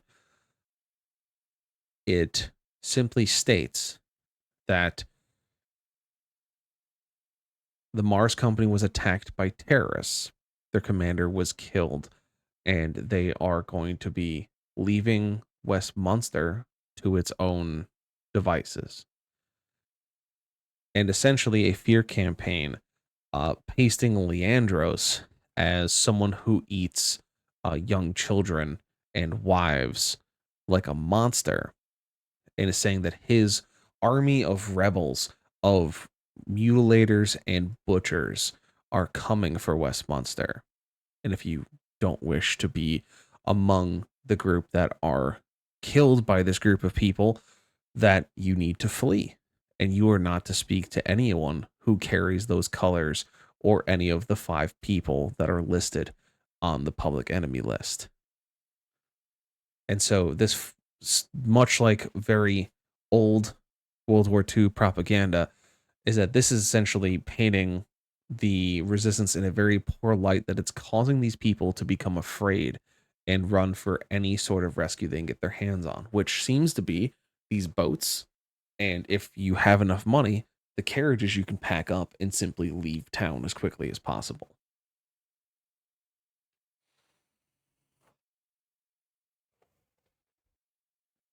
Well, Nameless, it looks like we're being made out to be the bad guys right now.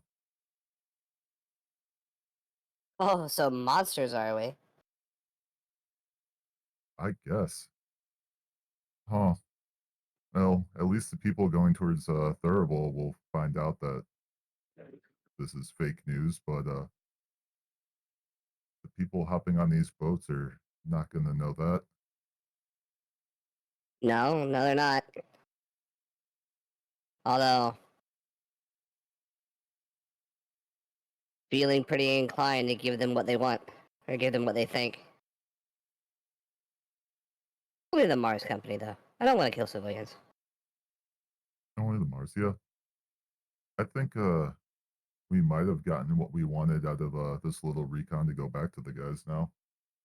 Yeah, no, the only thing is, if we wait, I mean, they're saying that they're going to leave it to his own devices. We could just let them flee. But at the same time, they could flee back and regather. So, we have a couple different options. Yeah, no, I think this is good enough info that we got off of the recon to go back and discuss what we want to go with further. I think I want to see if I can find whoever's in charge. You're welcome to go back. I would just want to see who's calling the shots here. See if I can see anybody on the docks. Let's see. Am I able to real quick find like a different outfit from what they've said I am look like on this flyer besides the Mars Company one? I mean, you can definitely try and disguise yourself. You see that a lot of the homes around you are derelict, that people have run. So there could be clothes in there that you could use as a patch job for a disguise. Yeah, that's what I would like to do.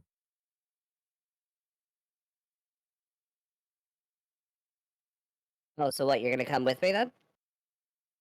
Yeah, but I'm gonna transform into someone that was kind of looked like they were being pushed away. I mean, that's fair, but you're still wearing stuff that's gonna give you away. I think we should find you an outfit. But Wait, that's you why hear I'm gonna me? go and look for one. Yes. Yep. Disguise yourself as the Blight Piper.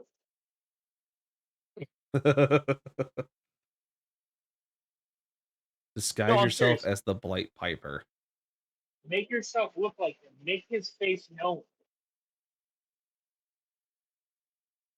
If you turn the average citizen against him, he won't be able to do anything.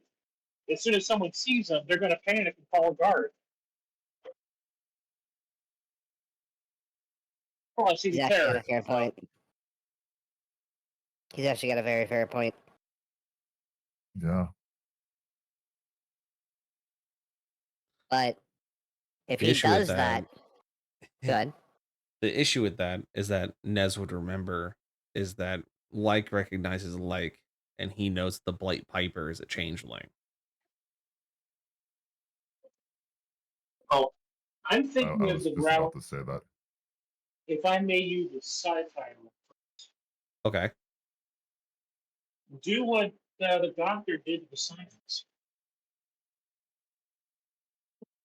If you use the disguise we know the Blight Piper is using, even if he changes his form, if he ever takes that form again, people will remember the stories about this guy.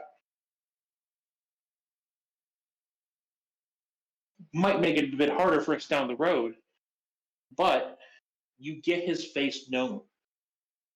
Hell, even drop the title. Does nothing but benefit us now because Mars Company is going to be pissed about him. They're going to be trying to find him. The average civilian's going to be terrified of him, and they're going to call guards to try and stop him. If we're lucky, they'll actually stop. They'll actually be able to hold him down. The guards can just kill him, solving our problem for us. And again, he's a terrorist, so I don't feel bad about tarnishing his good honor. So here's the thing that I have against that. In order to make him look like the monster, Nez would have to become a monster.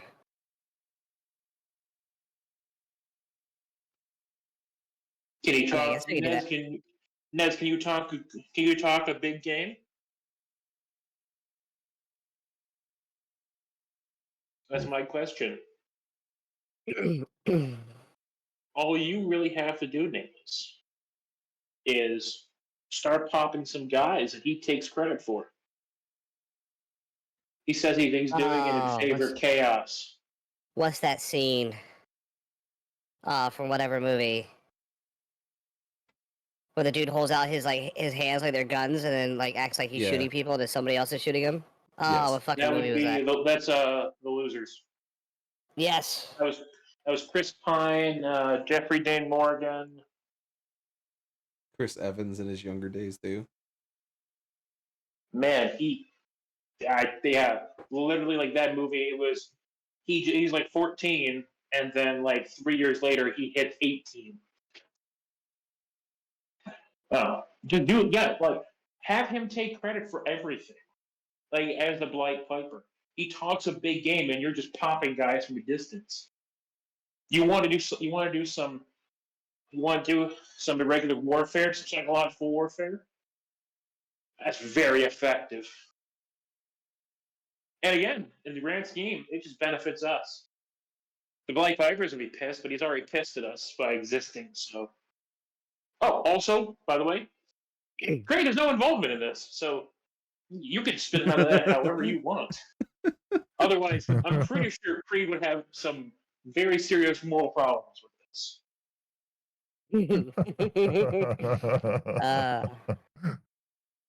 Now, we terrorized some civilians and murdered some people, but What- don't worry. We found a paper saying you're super evil, so it's fine. I'm a little concerned because the whole time you're explaining this, my smile is getting bigger and bigger.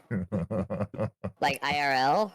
I think I should go check myself into somewhere. How did the reconnaissance go? Well, the Mars company's gone. What? Did you kill them? No, we didn't kill them. They're gone. What do you mean gone? Well, they're not here anymore. So, See, here's a flyer. It's a fantastic idea. Okay, so I have an idea of what you should do, Nez. You should take that flyer, disguise yourself as the Blight Piper, walk up to where everybody can hear you, and start laughing about calling us monsters.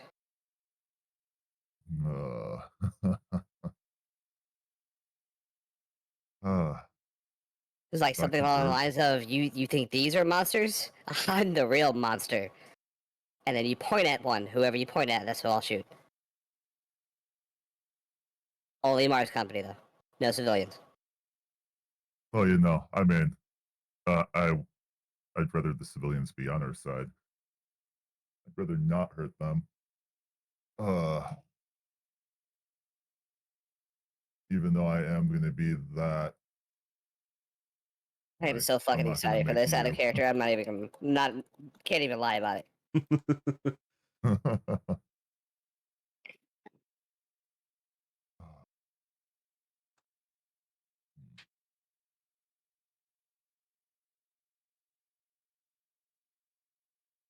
like a dog chasing cars. I don't know what I would do if I We're would ever catch giving, one. Sorry, if go we're ahead. giving out of character ideas, if you really want to maximize on it, after you have him, quote unquote, terrorize, you could come and save the day and be like, Maha, the rebellion is here. Have no fear.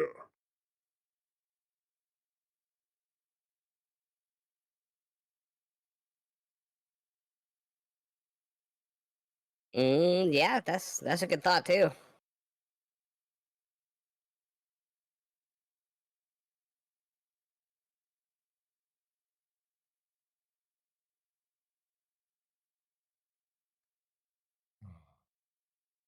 Can you make me some blanks?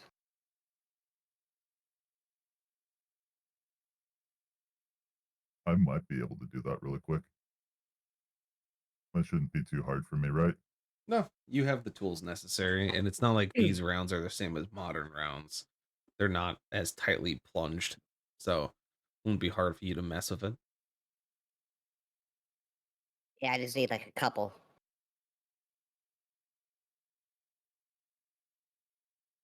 Yep. I will make the blanks to continue for that. So you DM, spend some don't Alec time. Baldwin this shit. Shut up.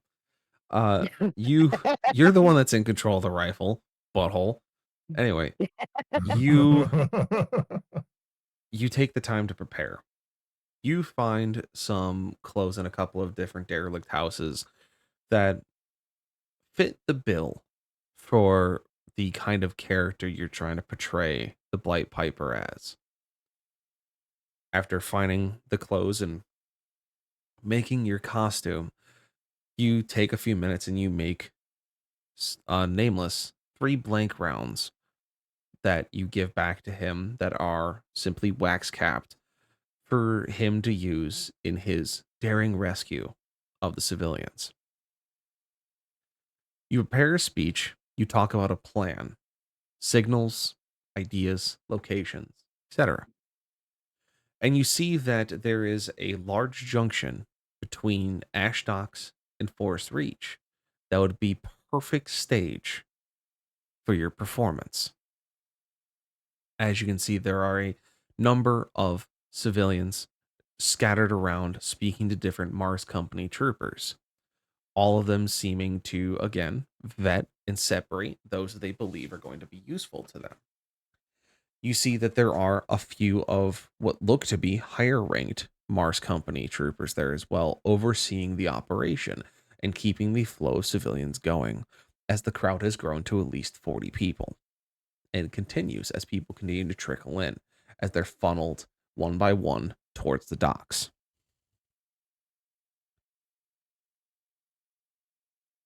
So at this Okay, point, so what do you do?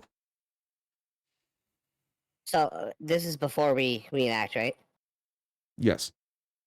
Okay, so Nez and I are coming up with this plan, and just wanted to speak to him about how we're gonna do this. So Nez, here's my idea. You're gonna go up there. You're gonna make an absolute fucking fool out of yourself. Um, claiming how you're the real monster and laughing at the people thinking that we're monsters, etc., etc. Just go ham, right? Every time you point at someone from the Mars Company, I'm gonna take them out. When you think that you've gotten to the townsfolk enough, and I need to come in and quote unquote rescue you, just put your hands on your chest, and then that's when I'll start shooting the blanks. So the next time you hear gunfire after you put your hands on your chest, you have to act like you were hit, and I'll run in and save the day. All right. Ba, ba, ba, ba, ba. I guess there's actually one more thing of What's that? what I have before we go in. Is there like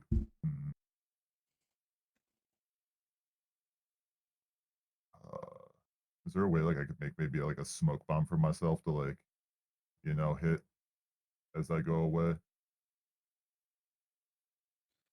I mean, you can definitely scrounge around for something. try to see if you could make something that's rather rudimentary. Give me an engineering check. Check. 14. So you feel like you're able to find some basic materials to make a smoke powder bomb, just enough to obscure the area around you. Nothing too big, just enough.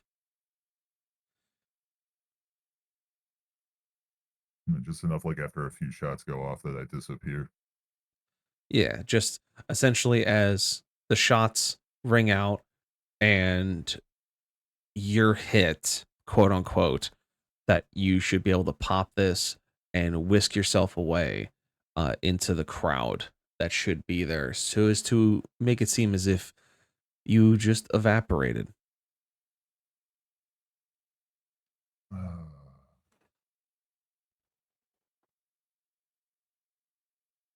Perfect.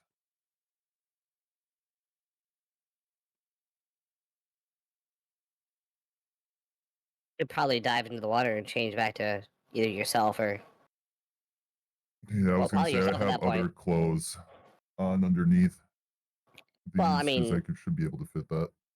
if we're saying that the resistance is here to save the day, like, you might as well just change back into yourself and act Yeah, like we're well, I'm saying fighting like whatever is in the smoke. I got like clothes on underneath, so that way I can rip those clothes off and quickly change back to myself. Because when I change, it's not the clothes that change, it's just me. So I got to change outfits every time. You need to invest in like rip away clothing for your performances. Fucking party boy. Yep. Just like, oh look, the guard is dead. Look, hello.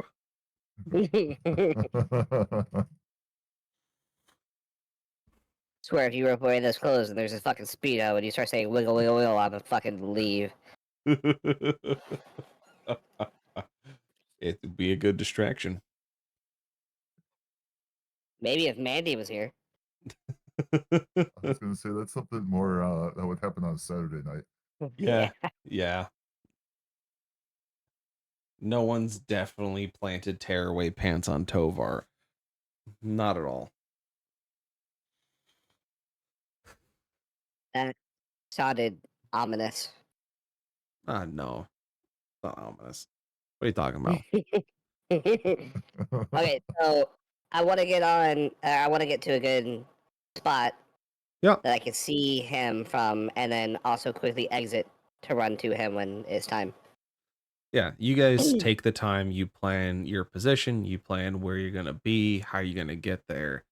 Everything is in play, and you guys are ready to start your act, your performance. Nez is in full dress. He has his idea of what he wants to say. He has his smoke bomb in his pocket, and he has his clothes underneath that he can simply change back into to continue with the performance. You have your blanks separated, and you have your live rounds chambered as to help follow through the performance. And you feel ready.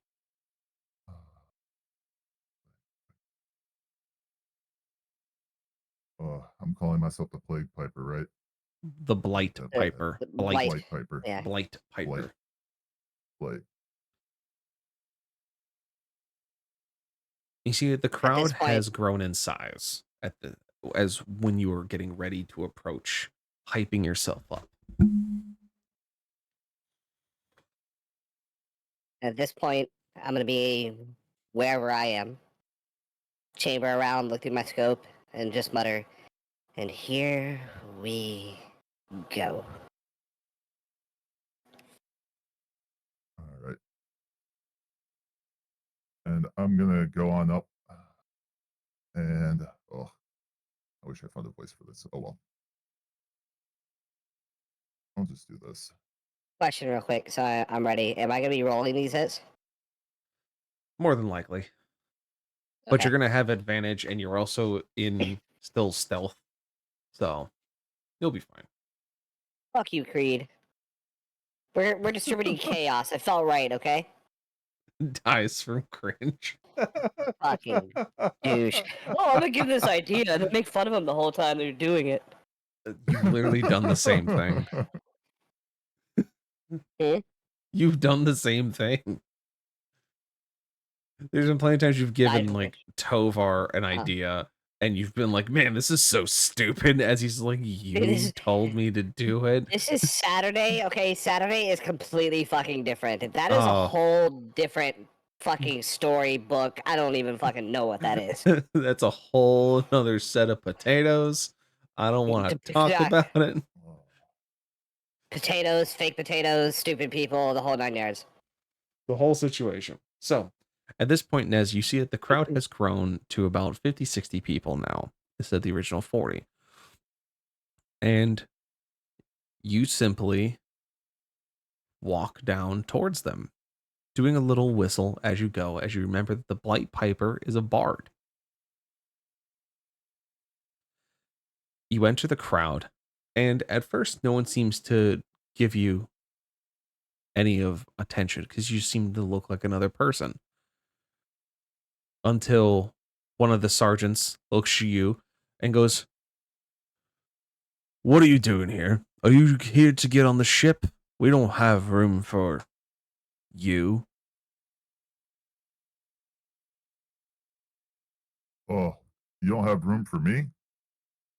Well, I mean, I was just looking at this flyer I saw on the ground, and you thought these people were threats.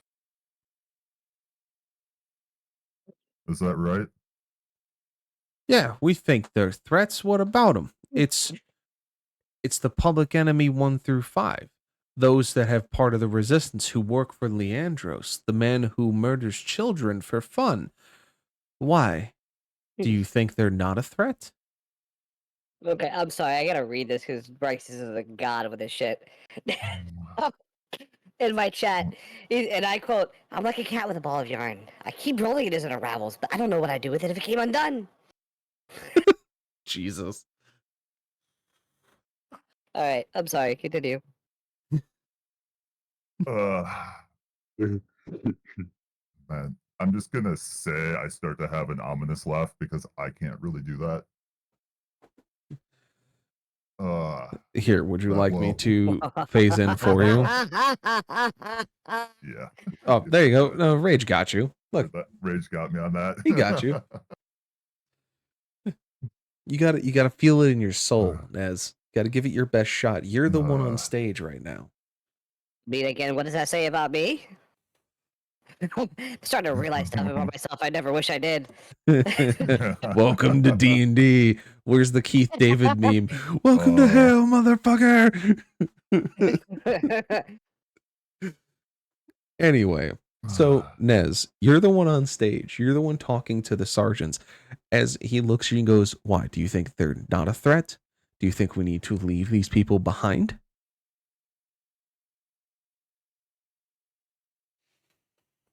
All right, let's try this. Ha ha ha ha. I think you forgot about me. And I will point at him to start. You point at the sergeant. Very good.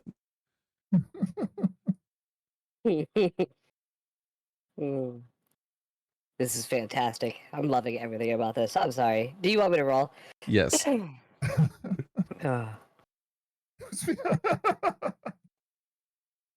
24.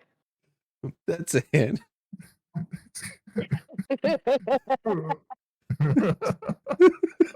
I just saw what you posted. Rexus, you son of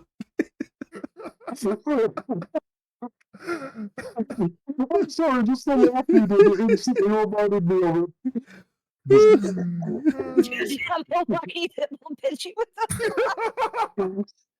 I leave for 10 minutes and come back to chaos. It's the fucking Family Guy Star Wars special all over again. Jesus. Oh no. Oh my goodness. So, Okay. so am I rolling Stealth gives damage his. or not? No, you're not rolling damage. Okay. So Nez does his chortle, it was me Dio speech, to the sergeant and points at him, and because you're stealth, they don't really hear the rifle shot, but it just slams into the head of this guy and just blows it clean off his shoulders, and Oh, his that totally body wasn't just with advantage either. yeah. Forgot about it in the chaos. his Okay. body just drops to the floor or to the ground, and everyone starts freaking out. The other sergeant's just like, "What? Who? Stay calm, everyone!" As all the other Mars Company troopers are trying to keep the civilians calm and moving them towards the ship. He draws his sword and goes, "Who are you? Why did you come in here and kill one of the sergeants?" I'm the Blight Piper. Did you forget about me? And I'll point at, is there like any guards next to him? Yeah, there's like a couple on like around him because there's like a circle of them around you as they're getting like civilians out. All right. I'm going to point at one that he will see go down next. All right. Rage. How close are they? Like 10, 15 feet. Okay, then I won't do that. I was thinking about Hail of Thor to take them all out at once. Make it more. Okay, Make it yeah, more I'll just roll for the dramatic. hit. Yeah, I mean, you could still do it if you're going for theatrics. I'm definitely going. What are we not going for theatrics in this That's fucking fair. playthrough right now? Yeah. Yeah. All right, so I'm gonna. Just remember, if you cast that, you lose your stealth.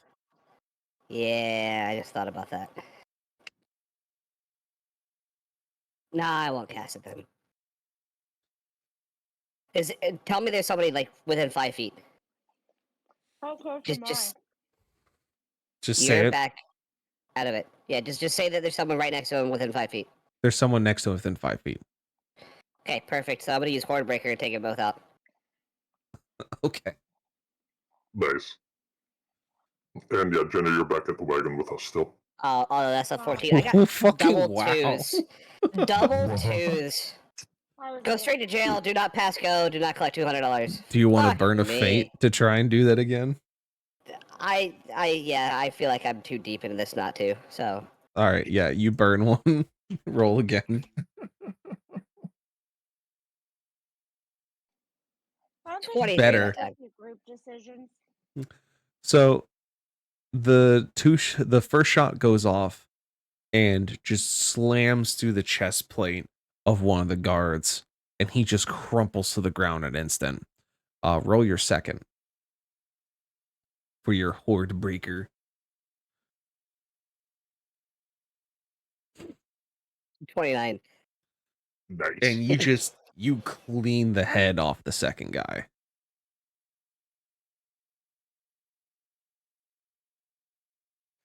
So these two bodies just bitch, work drop. the shaft. As I rack another round. Sorry. I'm trying to get a character here, okay? So you Goodbye. drop those two individuals just with ease as your stealth keeps you from being detected, as Nez is just hamming up the performance as another maniacal laugh echoes throughout the plaza as you're now staring into the eyes of a very frightened sergeant. You want me to laugh for you again? I want to hear stealth do it. Alright, go for it. I got you. You got to feel in your bones, dude. Feel in your bones. Racist, you fuck!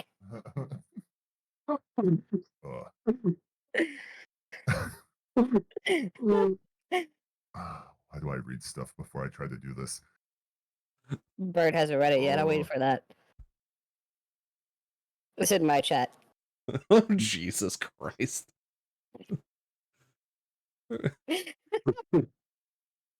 Oh, fuck. Better. Better. Slowly, I'll get there. You'll get there. Mm. You see, it wasn't even one down that time. I took two down. Are you sure you want to say I'm not a threat? I thought you were with us, that you were against the resistance. Why have you shown up here, looking as you are, taking down my men?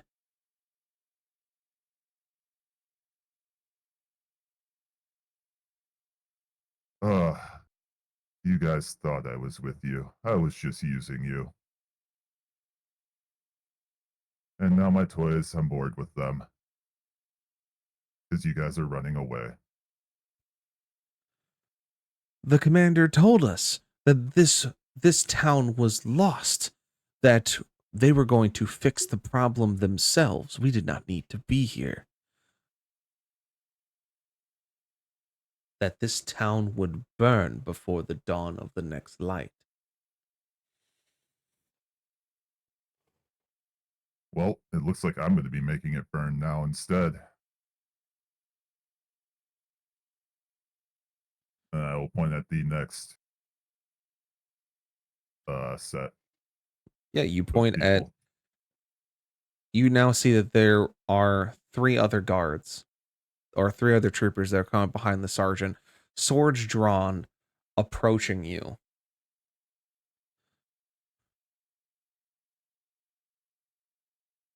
And that is where Nameless will need to roll. 19. Very good. So on the first one, Mm. drops in an instant.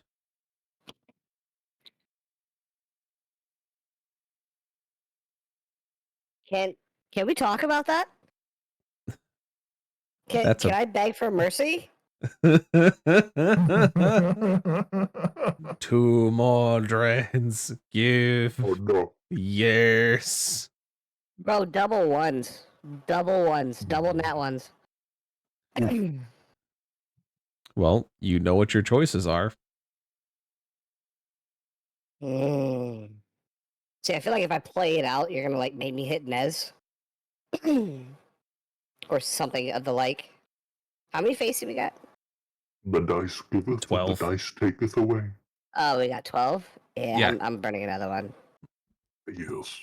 All right. Go ahead and re-roll that one. Very good. 28 that time. And then, of course, you'll have your third.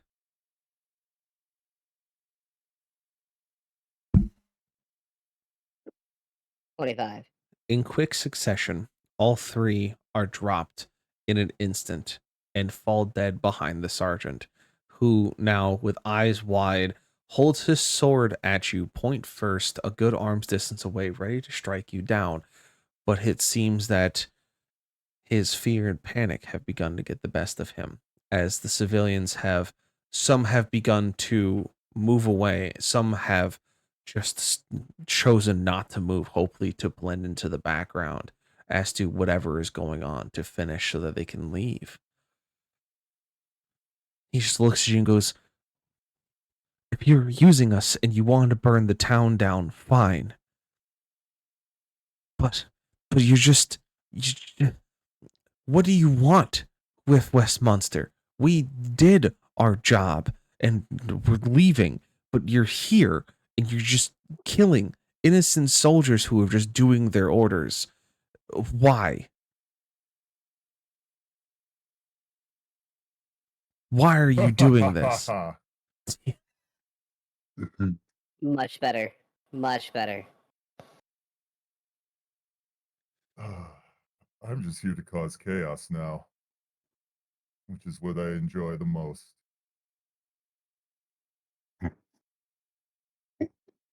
Before Omae Shinderu.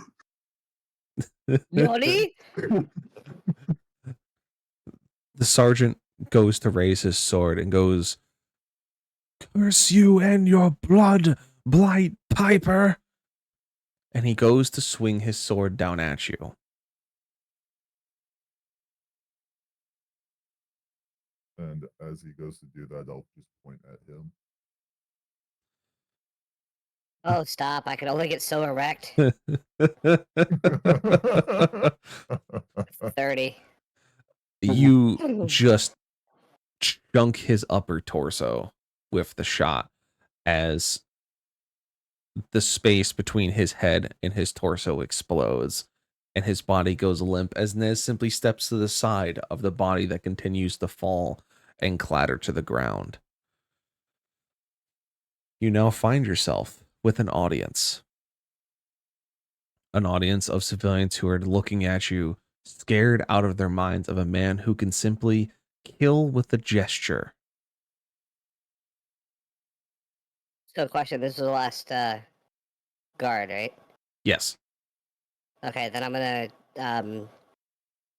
change the regular bullets for the blanks. Okay. And I was actually about to start getting ready for my next performance of I guess it's like the first time because of like I said we said both in my hands, so I'll put one up since I don't see any more guards around me.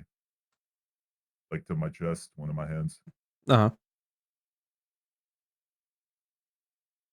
And as I do that, I'll be talking to the audience of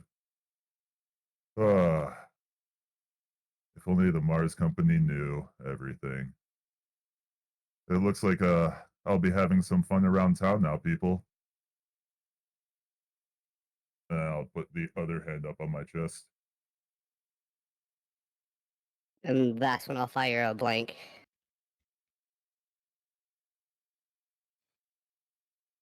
So you go to pull the trigger as you have prepared for these actions before you found yourself in your position. You have planned to drop your stealthy shroud so that those around you can hear the shots you fire. As both hands come across Nez's chest, plings the Blight Piper among the troopers and civilians that have found themselves in the middle of his theatrics. 3 rifle shots ring out. Nez, I need you to roll me a performance check, please.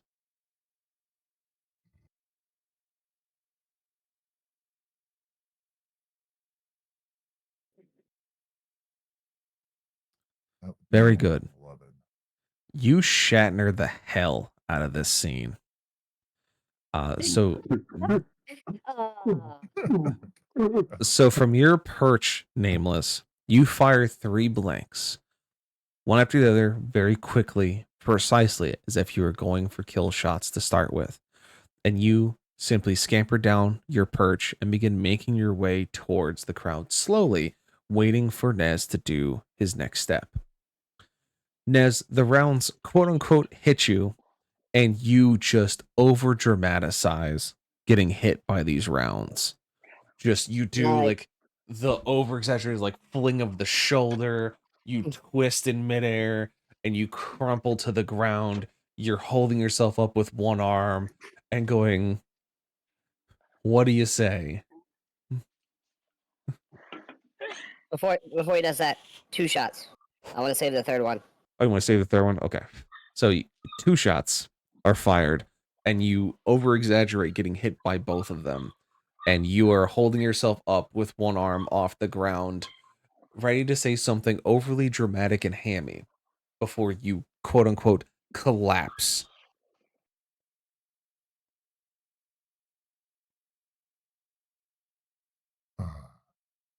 Who thinks they could get the best of the Blight Piper?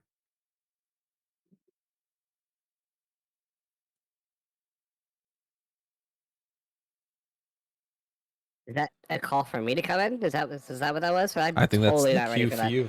I think that was the Totally cue for wasn't you. ready for the cue. I We didn't talk about I thought he this. was going to doing something really dramatic, and he was like, "Who dares?" I'm like, "Oh, Yeah. okay." Yeah, I was ready for that. Line.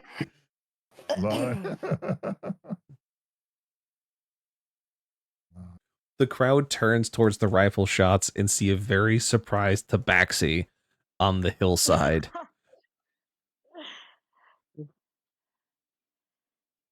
Right, so I just start strutting up and making myself look as big as a 4-foot cat can be.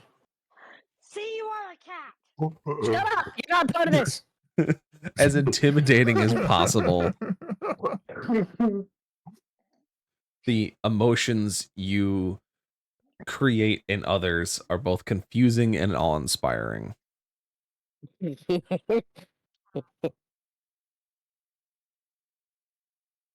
I am part of the resistance. And I will not let you kill anybody else today. I start yelling for everyone in the crowd to run. while I hold him back. I need everyone to get out of here. I don't know how long I can hold him. Run! Get away! And the crowd looks at you and looks to the yellow band on your arm. And some of them go, wait, that's Nameless! Run! And some of them actually begin to run away towards the docks, just hauling ass down towards the pier. Some actually stay and go, no, he is a threat. We see that. Mars Company is a threat. What they said, they were going to let us die. They're going to leave us with him. We don't want to run anymore. And so now, Nez, you have a crowd of angry villagers that have begun to circle behind Nameless, who are like knocking their hands together, like they're ready to just fucking mosh the shit out of you.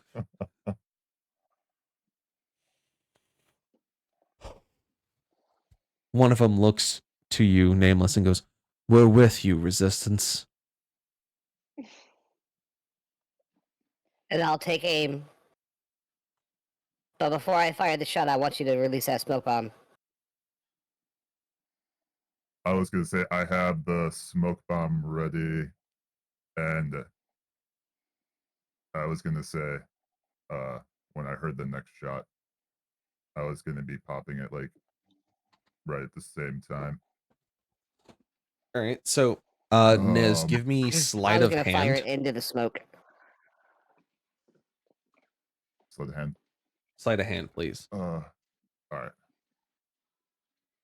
An artificer playing as a bard, playing as an artificer, playing as a bard. He's a person playing a person playing a person. 22 on that. Wonderful. With that 22, you were able to successfully detonate the smoke on the cue Nameless gives you. Nameless, you see the smoke pop up around Nez and in front of you and between all the civilians. You fire your round into the smoke. And I'm gonna, while I'm in the smoke disappearing, as the Blight Piper, this will not be the last you see of the Blight Piper.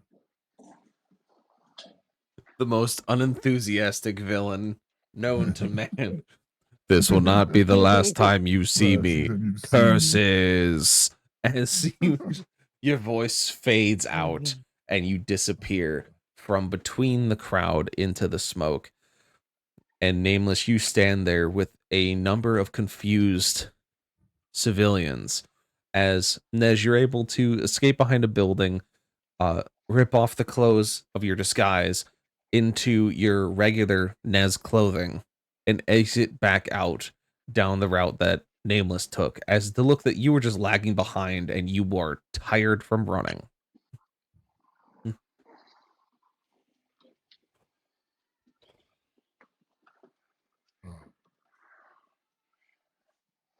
Nameless, did you take care of it all before I got here? Well, I tried to, but the coward fled. I got in a couple shots on him, though. That's good. It seems the town folk are on our side. Hi. What she said. You hear faint cheering from some of the townsfolks. You have about 18 people around you that are I just. thought I was muted. You definitely were not. You have about 18 people around you who are doing slight hoots and hollers, as the rest of the Mars Company has been overflooded with the civilians that did run, as they are now trying to prep their ships. But you do see that there are some troopers coming back down the docks towards the plaza you're in. Are they coming to us from the direction of the rat docks? Question No, mark. they're coming to you from the direction of the boats at the ash docks. Oh. Well, Nez, what do we do now? Well, it seems like what they're going to be coming for us now, doesn't it? I would appear to be so. Yeah. You think So the I'll rest of the speak. party heard our shots? No way to tell. It'll take them 15 minutes to get here, anyways. I don't think we have that time. So maybe I can get the townsfolk to help us. As you two Would are be a standing better there talking to the townsfolks, you see that the troopers that are coming down see the gathered townspeople, and they seem confused, not just due to the people running down, but the fact they did hear gunshots. But as they get closer, the crowd kind of separates, and they see the two of you, and the three guards that are walking down towards you turn on their heels and run the other direction. Well, I think that's our cue. We should probably head back with haste. Yep. The That's townsfolk not a... are impressed because they now look, they're afraid of them? We shouldn't be afraid of the Mars Company. Quick, everyone, go to your homes. To those who have refused to leave, those who are planning to, tell them that we have a chance.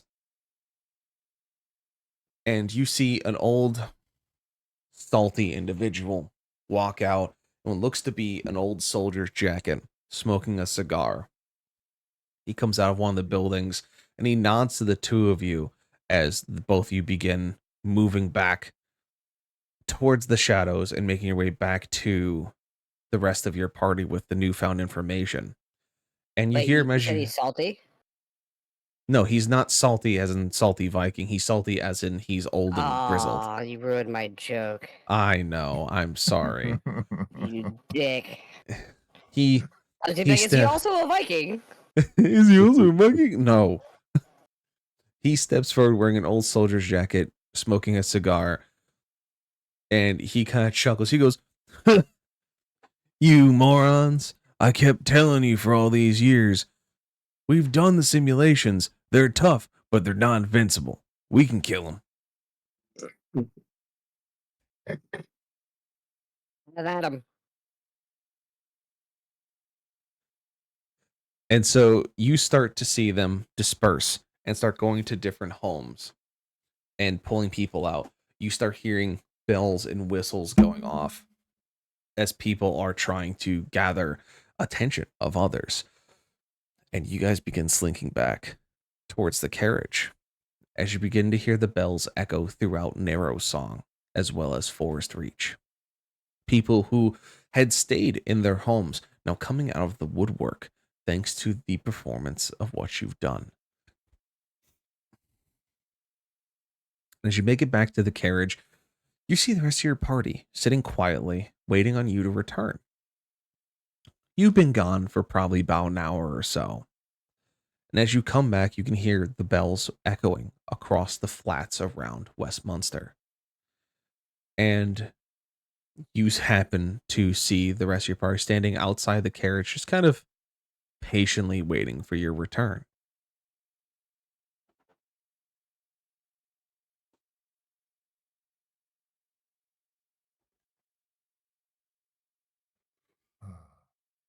Oh, that was quite the performance, my friend. I'm just gonna accidentally whistle like the light piper real quick. Oh, you're gonna do Like just the like whistle? like accidental whistle just like right in front of everyone and be like, whoops, no. Oh, too much. Oh. What the fuck? Then they Oh. start laughing. Was that whoa, you? whoa. Please tell me that was you. Yeah, I think I just need to get out of character real quick. Jesus Christ. Nez, don't do that. Oh, no, no, no. You don't understand. Nez deserves a round of applause and probably an award of some kind. Nah, Enough?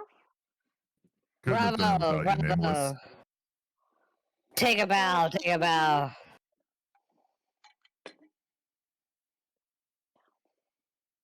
So you That's all all I'm are saying. not gonna believe this. What are we not believing, Nameless?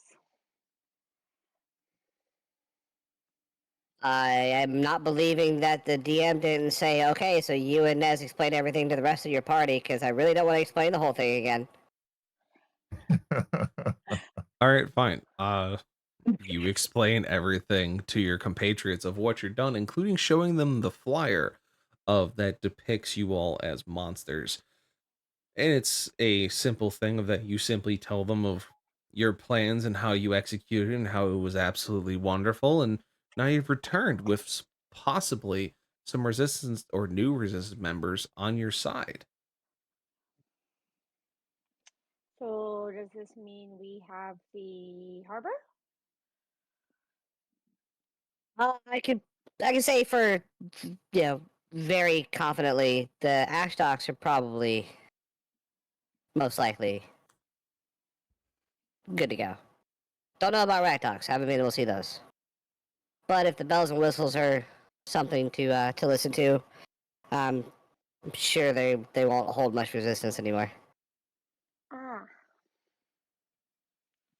And I those see. words ring true as over the course of the next few hours, the bells and the whistles begin to grow in strength. You see the Mars Company troopers that were by the gates return inward to go and deal with situations that have been brought up to them to deal with. And you see that the civilians that were leaving have now slowed down or have trickled to nothing, as those even waiting at the gate have turned inward and have started fighting back, seeing groups of people picking up bricks, metal pipes, chains, and walking towards the castle and towards the docks. We go And marching after a while, the on bells stop, the road. Yes. and you feel like there's cheering coming from the plaza.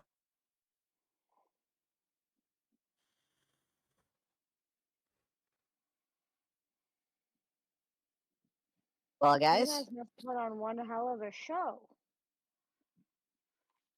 I mean, my explanation didn't do any justice. My Nez, explanation I did Nez, not do.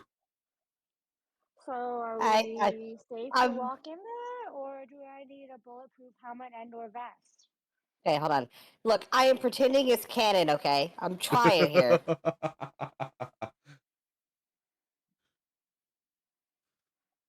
No, no, no. I think we'll be perfectly fine. But shall we? As I motion to the front, to the gate in front of us.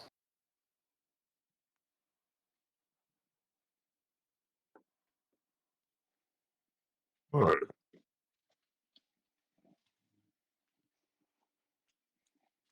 Yeah, I'm ready to go see the fruits of our labor of the town going against the Mars Company now.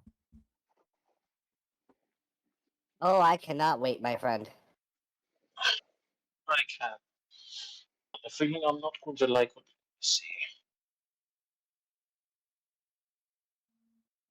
You're afraid we're not gonna like what we see? I have a sneaking suspicion that I'm not going to like it. You may feel rewarded, but probably will not. Only one way to find out, I suppose.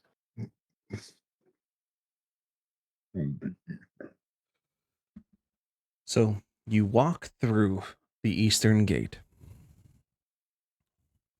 All of your expectations are of different levels of what has occurred. Those two that performed the performance of a lifetime walk through expecting revolution and the rising of those who wish to stand against their masters, those that believe them to be less. Other of you are having the same idea, as you've always cheered on for the everyman, as you are that person. That's why you joined the resistance.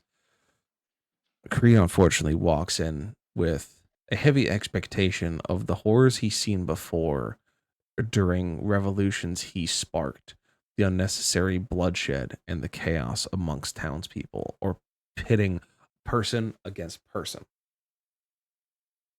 And you all walk in, and all your expectations are dashed. As you walk down towards the plaza, leaving your carriage behind and walking with your yellow bands on your arms proudly where they've been, the people do not flee from you. They do not run. Some of them have even began forming and fashioning their own yellow bands to put on their arms, symbolizing how they wish to stand with the resistance. You make it down to the plaza, and where you expected chaos, executions, bloodshed are non existent. What you see are people going into the castle and pulling out large kegs and casks and have been setting them up on tables, setting up the taps, and have been drinking and eating to their heart's content. As it seems that Mars Company, unbeknownst to anyone, has been keeping the actual good food and drink from the townspeople as it was non necessary. But you don't see dead guards. You don't see the death that you expected. No executions, no hangings, no armor burning in the streets. It's all very calm, minus the partying.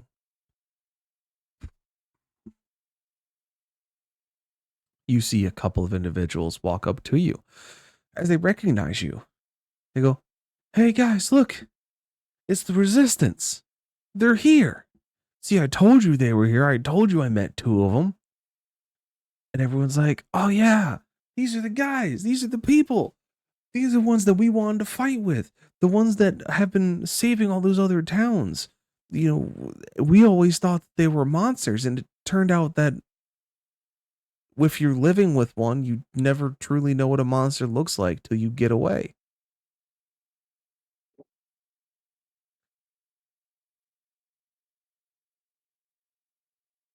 Indeed. I would like to look for that salty fellow. He's just sitting in a chair at one of the tables, having himself a nice big ol' stein of something and smoking his cigar.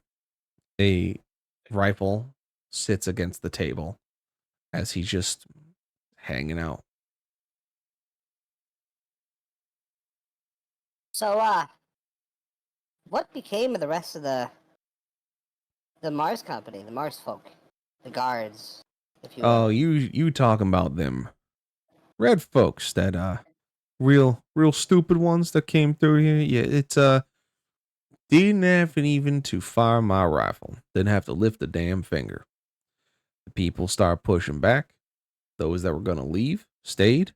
People start pulling back away from the docks or pushing back, trying to get supplies. And it seemed that Mars Company just kind of gave up. They just left. They took what they had on their boats and they left. Hell, you can see the docks from here. The mass of those ships ain't here no more. Hell, at Rat Docks, they had 5 of those big things. And they're gone. Gone like yesterday's collards. They pass on the information to us about Mars Company saying it was going to burn anyways. Yes. So they Oh, I talk told of you the burning whole the city story. and fleeing. Perhaps we should ensure they have not set charges around the city.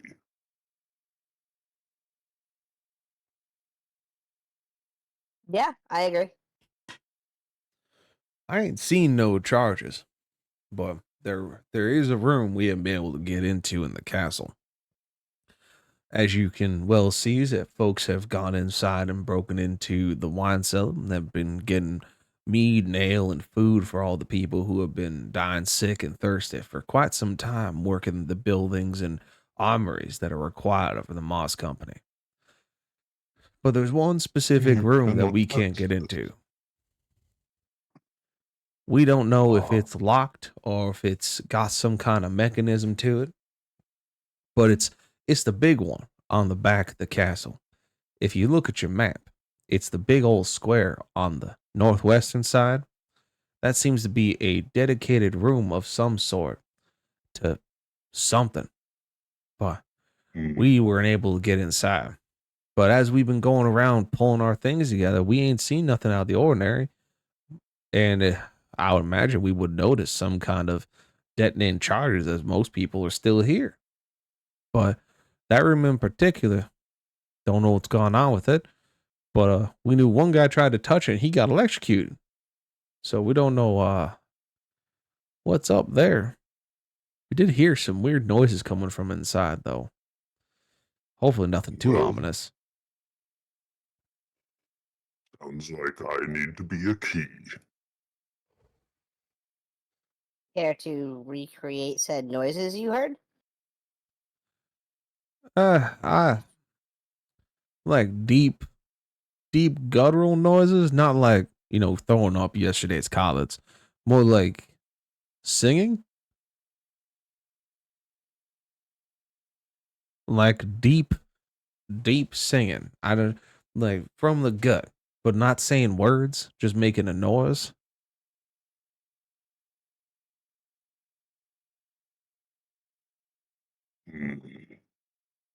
Alrighty then. I'd like to investigate this. I have I would no like clue to what that could investigate be. too. No, Goes, yeah. He goes, yeah, if you would go and find out what's in that room for us, that'd be mighty grateful. We don't want it to be some either important or something that could bite us in the backside if we were to leave it alone. Aura And took a he, small AFK nap, and now she's lost. she's lost. You're in the grove, you're in the plaza talking to the people who went to revolutionize the city and found that Mars Company had just left. And so I they're assume stealing I all their ale. strayed into the plaza. You walked because you're an adult, but yes. Okay. But yeah, so that's what they're catching up on. And the salty man you're talking to goes, in all my years of fighting people like this, serving for the Raven home before the Godfall and before everything else kind of came to a rapid stop, I've never seen a force just leave, especially one with the sophistication of armaments and quote unquote training these Moss Company folk go into. The amount of shit they talk about was insane. I'm not sure if they brought any of that stuff over here with them, but if they did, we'd be in a heap of trouble. But I ain't seen hide or tail of that shit. And he's cut off mid sentence as he was looking up past the castle and his eyes fixate on something. He goes, what in the blue blazes is that? And he kind of points. He goes, can anyone make out what that is? That ain't no star.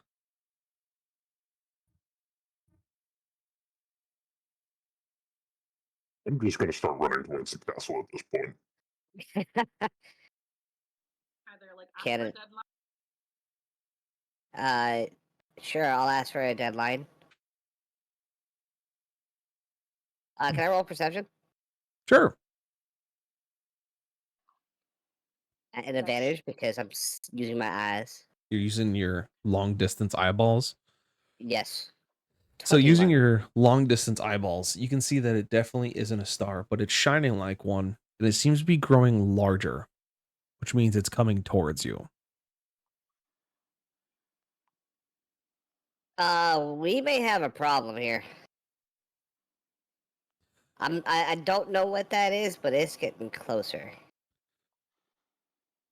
As you speak to your party, you realize that Okros is gone.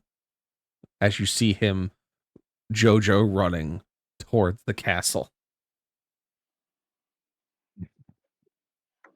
Yes.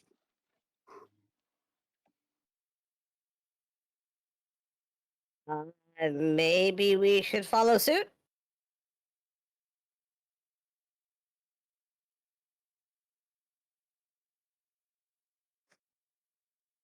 Question mark. Probably wouldn't be a terrible Yeah. plan.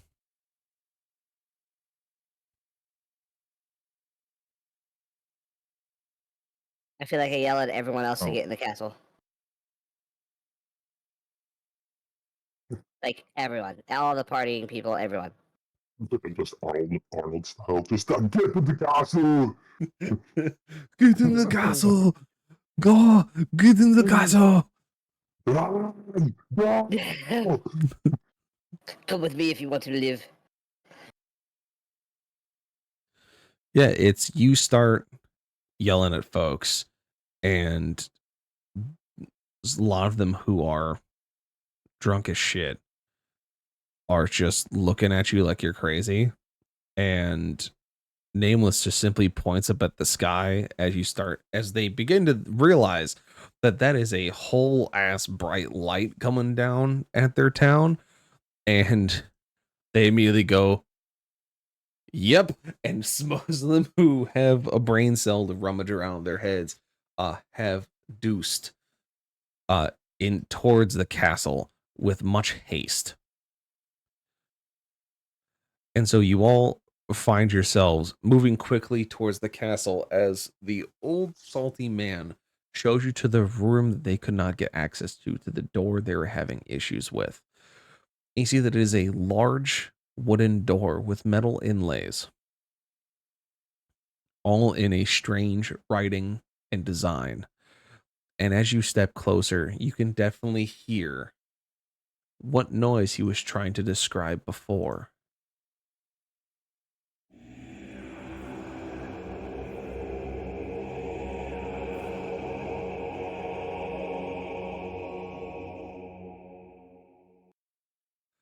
A deep guttural chant echoes from within the doors, just enough for you to hear through the thickness of the material.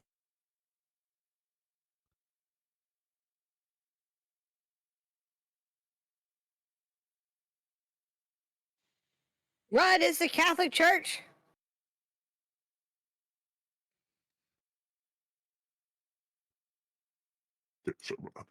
Um, well, you said somebody touched the door and was electrified, yes? Yeah, he got hit by some kind of, I don't know, lightning bolt, but we were indoors, so I don't really know how to explain that. I hand Nez my mace. Can you do something with the grip so that I don't get shocked?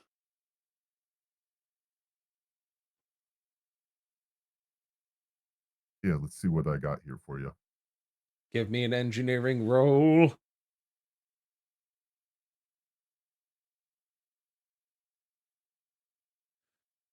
10. You don't find anything that is super important in your bag of tricks. What you do find is a sock, a wool sock to be specific. Not as good as what you were looking for, but you feel like it will be enough.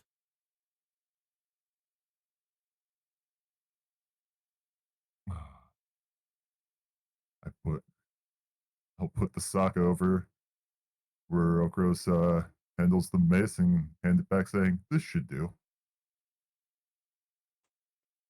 This should be fine, Just says the raises an artificer. eyebrow. Just kind of. Thurlby says, don't doubt the artificer. Just go with the Very plan. well then. I take the mace. I say, well, stand back. And I enter my rage. Good. I want to go hide behind Creed. You do so. Okros, roll me athletics with advantage, please.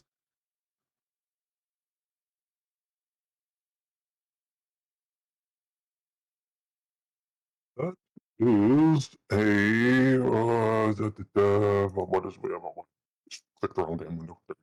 I have plus what on athletics? 8. That is a 15. Wait, yeah, 15. So 7 plus on 8 your is 15. first, yes, it is. On your first strike, you seem to do some damage to the door. A couple of shocks firing off the head of the mace as you make contact, but it still hasn't quite budged. You feel that they may have braced the back of the door. Roll it again. I don't know if this factors in because it's an athletics roll, but I do have demolishing might. Oh yeah, that's right, because you have bonus damage against structures. Yes. So yeah, you're definitely putting a dent in, but whatever this thing is made of, solid.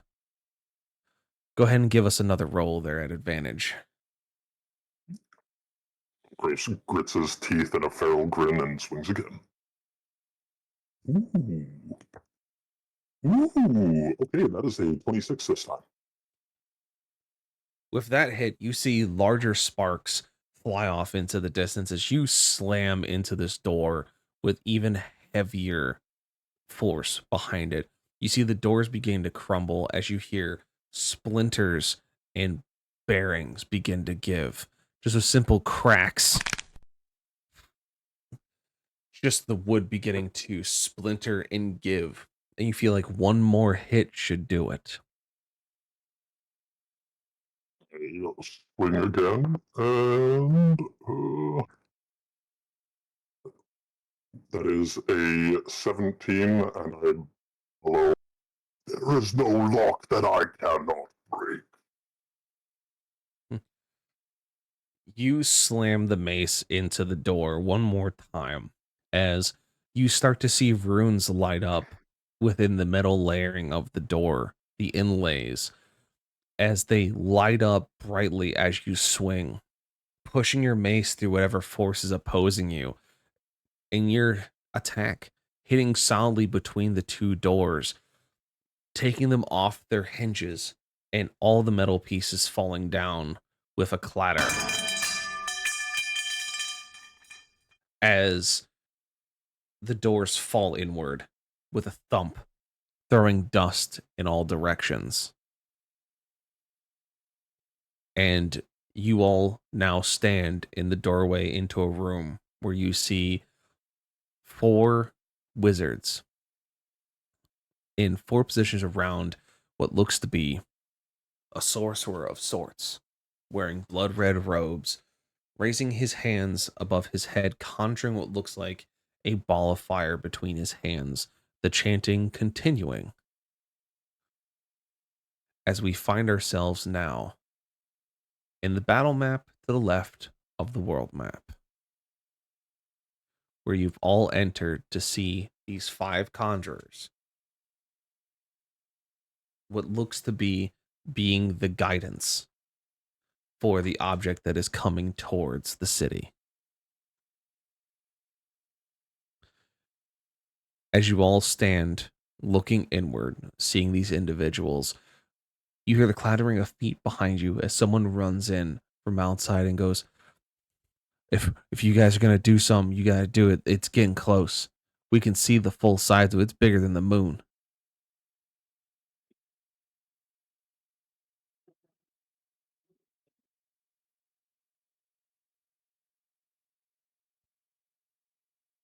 All right.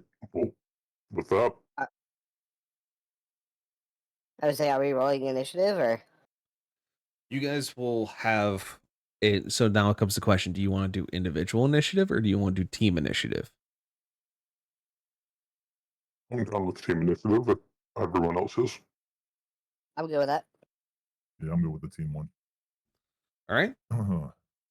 So in that sense, I need a couple of you to roll me your initiative rolls to get us a good average, and I'm going to do the same for them, and we'll see who goes first. Who's got the highest initiative? I got a +4. Mm, Plus I have +3.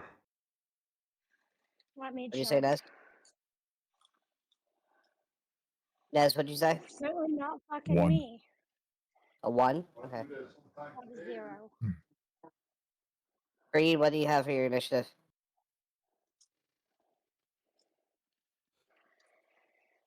I think he And has I've a also plus been one on or a a dice plus two. fucking hot streak. He's got a +2. I think he's got a plus one or a plus two. I can't remember. How many of us do you need to roll? There's 5 of us here. I'm gonna need 3 of you to roll so I get a good average. So I have a 0, so I'm gonna not roll. I mean, I got a +4, so I'm guessing I'm rolling because I don't think I had the highest. Yeah, and then who had +3, you're also rolling. Any Rixus? Sorry, what was that? I had stuff going Yeah, on in the plus- background. Sorry, you had a Plus three, +3, yes. right? Yeah, so me and you were definitely rolling, so we just need one more. Nez said +1, and you said Creed was a +1 or a +2? Yeah. Can I'm on you a hot check? dice streak, so.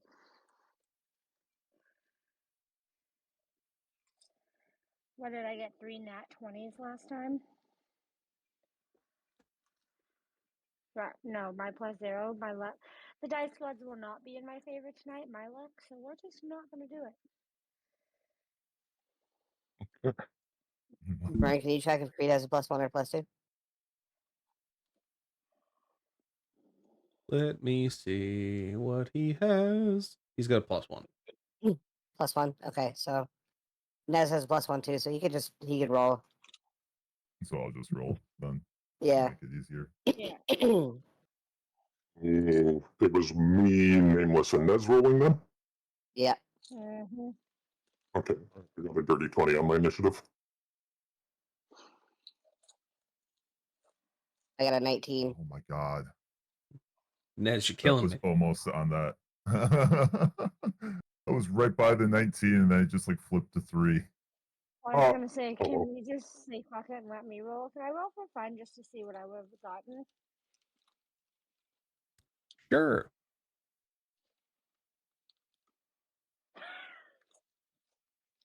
Oof. Well, we're taking this as 4. Big Sag. Well, 14 and a third, it would be the average of that. Yep. And I'm gonna see what they got.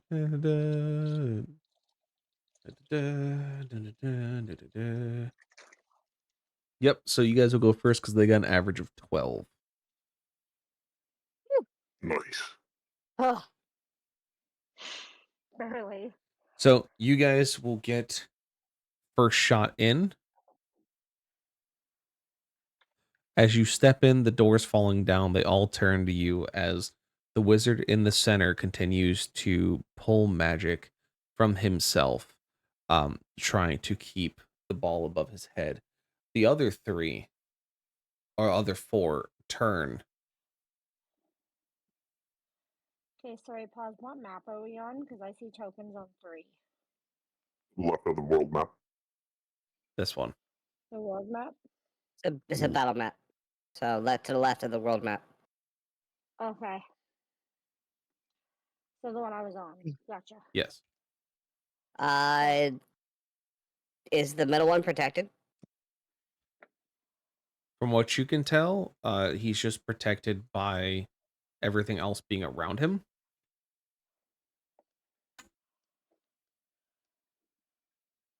But there's nothing like blocking your line of sight or shots, if that's what you're wondering. Yeah. I'm gonna go ahead and guess that it's not as simple as that. And who are we fighting? They're wizards, and then the one in the middle is the one casting the light above the city, and then there's the other 4 around him. Right? I Yes. believe that's what. Yeah. Okay. Yes. Should I go first, considering I'm at range? I have more than enough speed to close the distance to Okay. this guy as well. Okay. So either way. Um. If, And I got before distance you rush attack, in, so I I'm could good where I AoE am. them. Just True. after you guys will be in front of me, because that's a pain in the ass, because most of my spells involve hitting you guys. Well, if the AoE one people want to try to go first, I mean, I have AOE, but it's within 5 feet. None of them are within 5 feet. I don't even know what AoE is. attack. Area of attack, like Yeah, area of attack, fireball, not thunder yeah, wave, stuff like that. or area of effect. Oh, Yeah. okay. Well, I would have to move Yeah. because a couple of you are still in front of me where I'm standing. Nope, never mind. Yeah. I thought you were. I'm just blind. It's fine. I mean, I'll go first. I just have to pick what I'm using. Sorry, I've been on and off AFK dealing with stuff. It happens. Yeah, so we should probably do what? Aura, the Nez. And if you're gonna take this one, Okros, I could shoot other ones instead of that. That's fine. These I things mean, are if that fucking one was huge, to right? fall, I would still have enough speed to get to the main guy. Right. I'm just wondering. Because, I mean, I don't want to shoot this guy if you're gonna go after him. I do apologize. I'm at work and I am working. That's why I was not able to respond when you were asking the question. I can hear, but No, you're fine. can't do much. So, Mr. DM, it's going to be on auto unless I have anything witty to say. So, Sounds good. Will Okay, do. so I would like to cast. Where'd it go? No, fuck it. My spell list keeps fucking moving on me. Give me a second.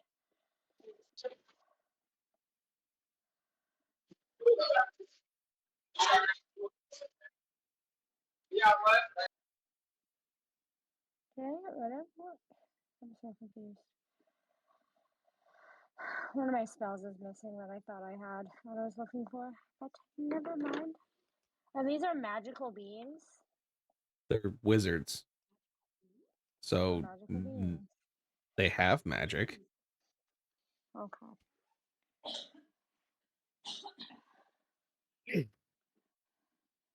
You know what? I'm just going to use Thunder Wave. I'm going to cast Thunder Wave at level 4. And yes, I realize I have to roll you a spell die. Give me 1 second.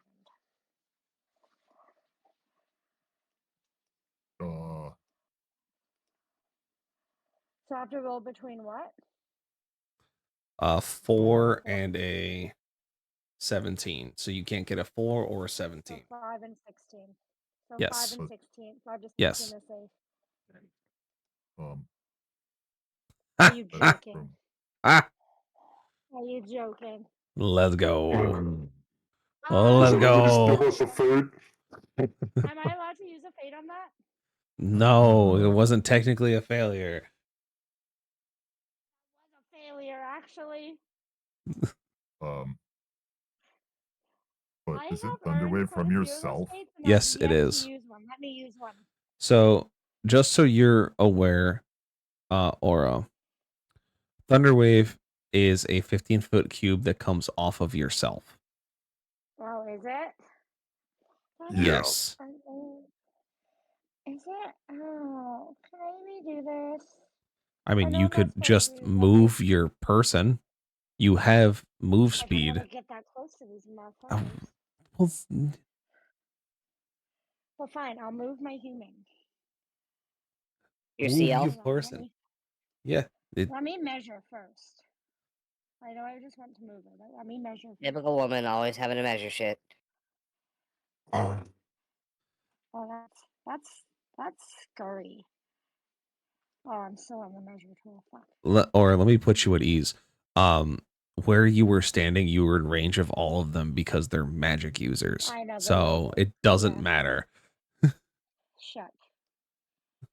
Okay. There, I moved. Not that it helps because you're not gonna let me use a fate. No, because you technically didn't fail. So, you know. Yeah, I did fail though. Big sads. Fine. Here is your Whatever. square. That is my square. So Can I basically, be a center part of of it, the square so it can at least hit the bottom two? it That's not center. lit, Aura. A part of the square just has to touch you. So you have to just choose where it snaps on the grid. I thought it would hit both of them. Never mind. No, they're 20 feet apart. Leave it right there. Donka. Not like it's going to be any use anyways. It's going to backfire on me because it always does.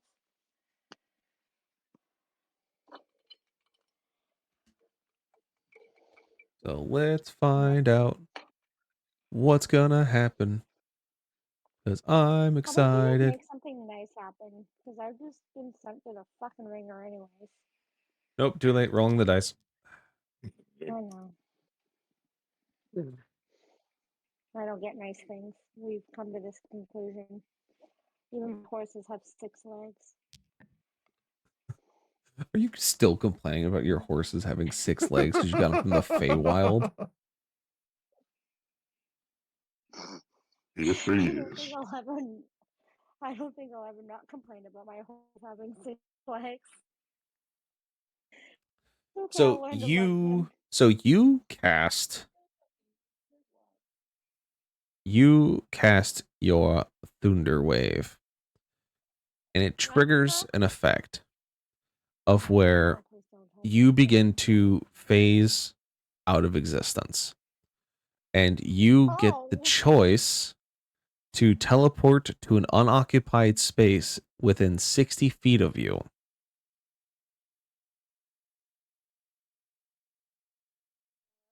And if you don't choose quickly, I will choose for you.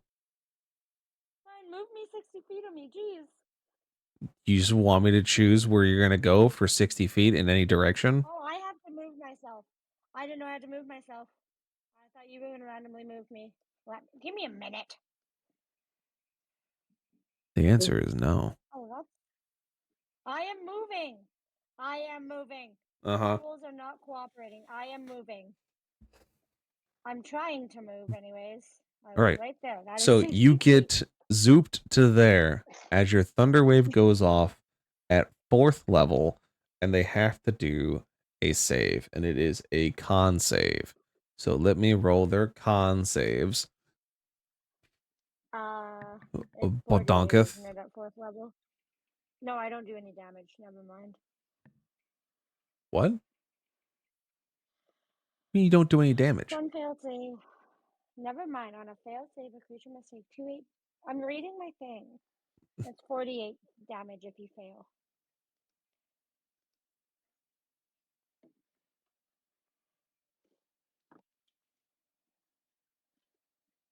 Right. So it's 2d8 at a level 1. You're casting at level 4, so it's 5d8. I know what it is. It? And they I thought it was both only 1 failed, added per. so roll me 5d8. Oh, yeah. Okay. Okay.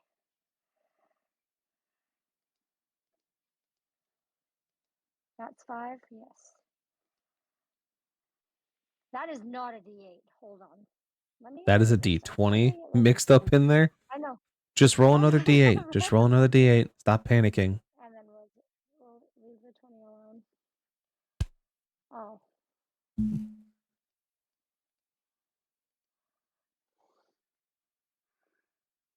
There you go. 29. So 29 plus 8 because of your spellcasty thingamajig. So that means that you do 37 to the 2 of them. And I need to make another con save on the wizard for concentration. All right. So you hit them for a lot. As the thunder wave happens, it damages the wizard here and throws them back from the concussion. The red wizard in the center stays where he is, but you see the thunder wave that hits him deals damage and almost shows a shimmering wave over his body that seems to douse the effect against him. But he's still standing, but you can see that the fireball seemed to falter for but a moment. Who's next on the initiative list? Nez was AoE, or has AoE, so him? Yeah?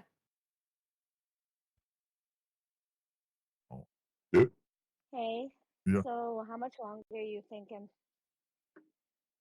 Out of character. Probably going to finish up this combat. That's going to be it. Okay, so I'd be okay to leave. Yes. Okay, can I tell you my favorite part so I don't miss out on that? Just message it to me. Okay. All right. Bye, guys. Okay. But Bye. Bye. Nez, what you doing? Fireball? Napalm? yeah, napalm, Molotov, tossing that on in there. It is a dex of 16. All right. What is your DC level for it? Did that not Oh, go I'm through? sorry, not Dex not of your DC 16. level. No, I'm sorry. What's your spell level? What are you casting it as?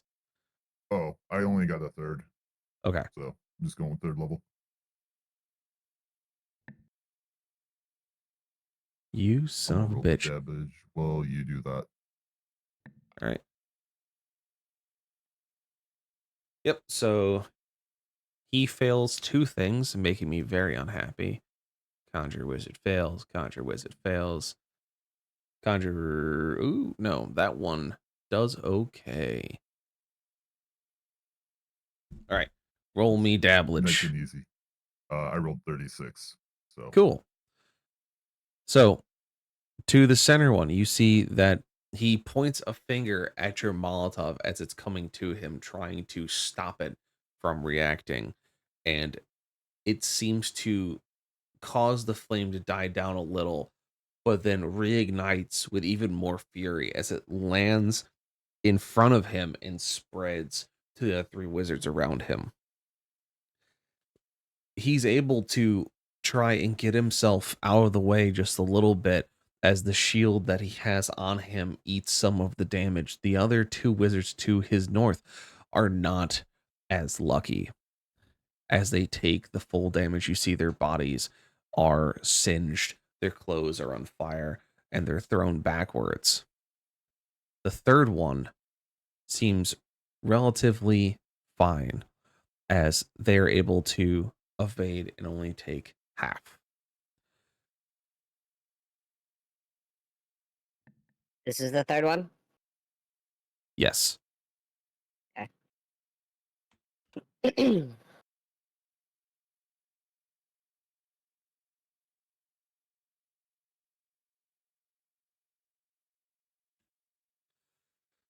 All right.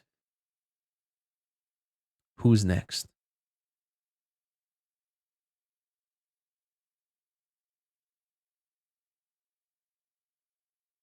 You can go across if you want. You're muted, by the way. I was Yeah. muted. Yeah, there we go. I was like, I can go next. That oopsies. But yes. Yeah, I'm gonna charge up to this guy and swim. Swing, bada bada. Yep. And a first attack is I think that's a 12. Let me double check. Plus, oh, sorry, that's an yeah, 12 because I'm raging. Got And 12 to hit. yeah, for the first attack. Doesn't seem to connect. And then I swing again. Oh, Ooh. Ooh. Okay, that's a 26 this time to hit. very good.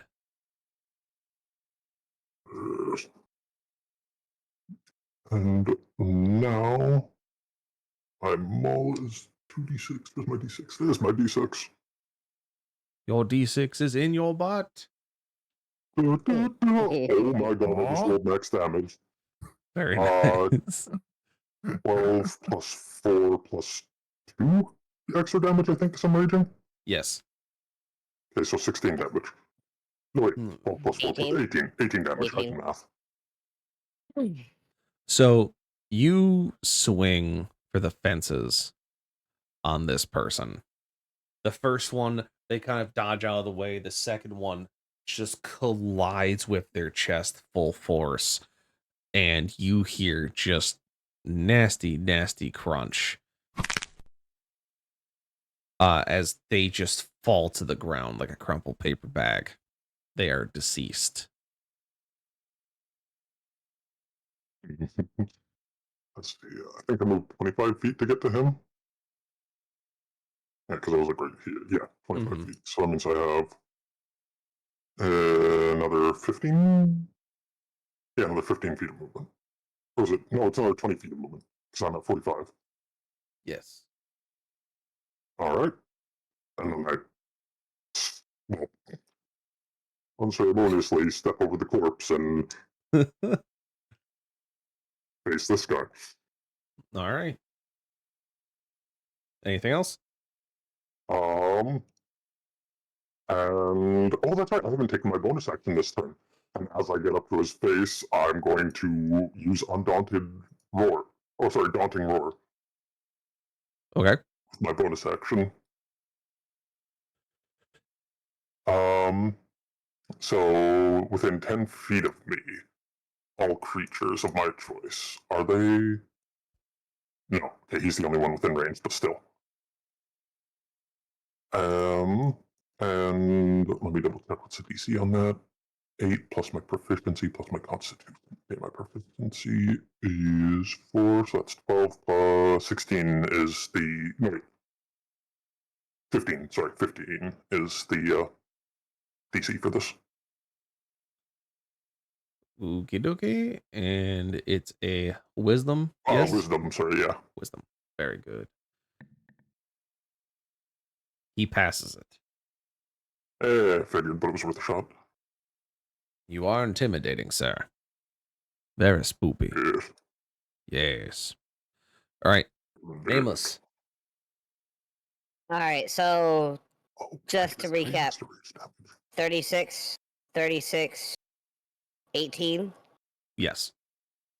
Okay. I'm gonna use my feline agility. Okay. And then I'm going to move my character right over here. Okay. Right, so I should have line of sight on literally Yes. all of them, right? Yeah. Okay. Nice. I'm going to then cast Hail of Thorns at a level 3. Ooh. Yeah, there's a 3d10. Yeah, okay. And that's gotta be between what? So what's good on that one? So what's safe on level 3? That is between a 4 and a 17 are your safe zones. Okay. I can't see what that was. And of course, there's a fucking 18. You motherfucking fucking fuck.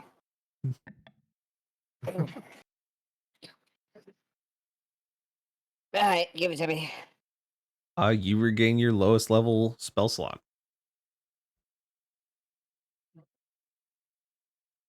Lowest level of one that I've already used. Yeah, if your lowest level spell slot, you regain a charge of it.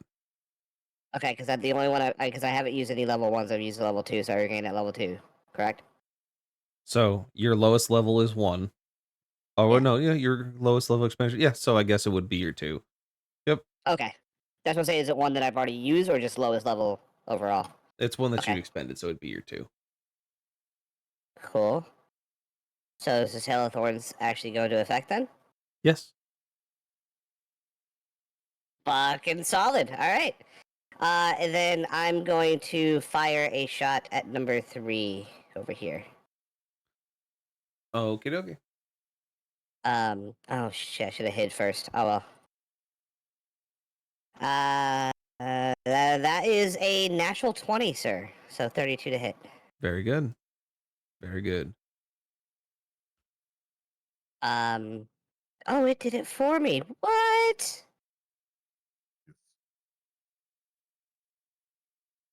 So 4d10 plus 6. We're at a 23 for the crit.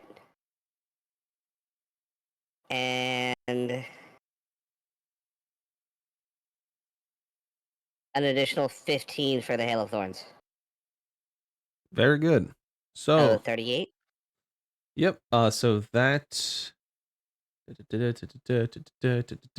So you hit them relatively hard. They are definitely not feeling the great. They're still standing, but they're definitely significantly injured. They're wounded, to be specific. Right.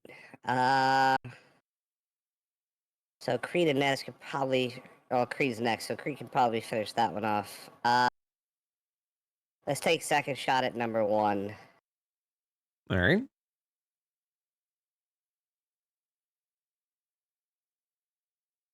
Oof. Said that one. The dice giveth and they taketh away. They went, cool, mine. Yeah. 13 to hit, though. That's actually kind of ridiculous. It is unfortunately not a hit. Unfortunately. Is that all we're doing, or are you gonna? Is my shot I doing mean, something weird? no, I mean, you went to pull a Just miss? trigger. Yeah, it just, you miss. Okay. Well, I was in that one, so that's why I had to ask. I mean, Then I will take my I bonus mean- action to hide.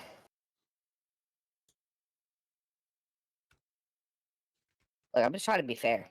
that's fair. Yeah. No, you good. Yeah, let's find out.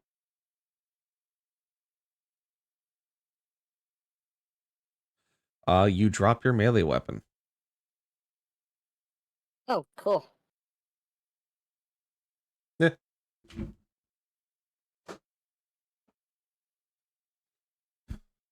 I All think I right. have a second one. Good thing I have 2. Bonus action to hide, and then I guess that'll be my turn. All right. So then Creed's on the board. Creed is going to do Creedy things while Creeding.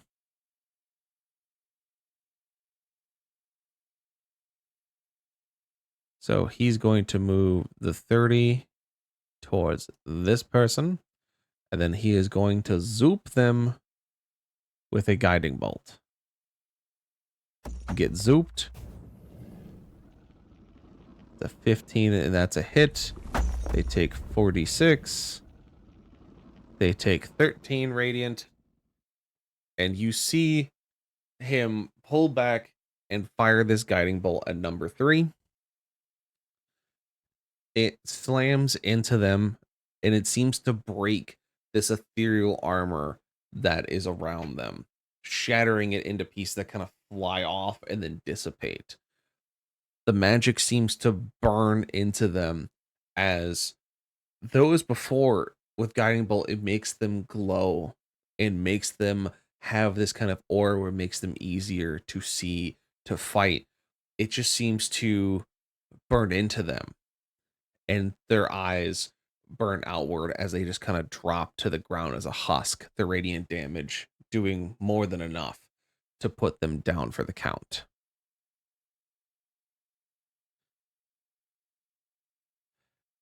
And now the rest of the wizards come out to play.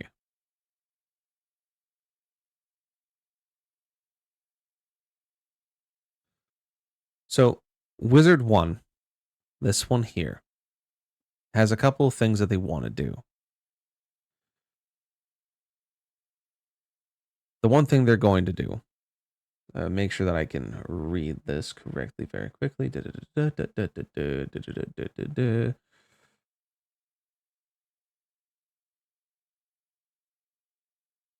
Yes. So, Wizard 1 is going to spend its action to summon a stinking cloud literally the name of the spell. So he's literally gonna fart. I mean, technically. And they're going to put it over where you were last. And what it does is that it makes a 20-foot radius sphere of yellow, nauseating gas. Each creature that is completely within the cloud at the start of its turn must make a Constitution save. On a failed save, you spend its action retching and reeling. Creatures don't need to breathe are immune. Bleh. But yeah, so now there is a big old stink cloud around you at the moment.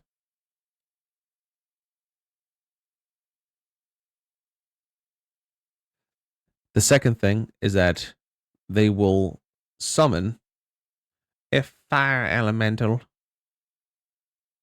as a bonus action.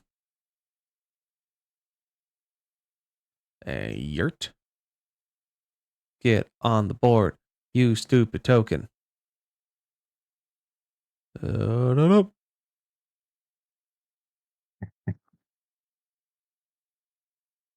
Wizard number dose is going to fire bursts of arcane energy. And is going to fire 2 at Aura and 1 at Creed. So they're all +9s to hit. So first one going to Aura. Crit fails. Wonderful. Give me my fucking notebook. Thanks. I gotta fucking do more math. Stupid.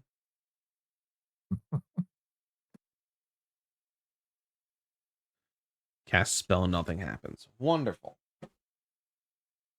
So one bolt just disappears into the fucking ether. They fire their second one at Aura, and they hit with a 20. And they do 4d10 plus 3. So they do 20 into Aura. And then the third shot goes to Creed, which is a miss because Creed is a literal walking bulwark.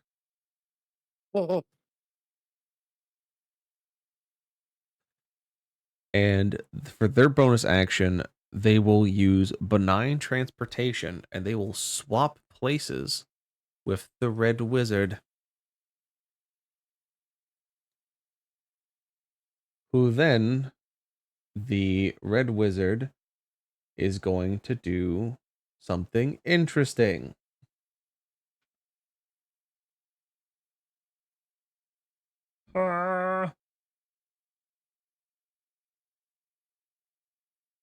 He's simply going to fire. What is that?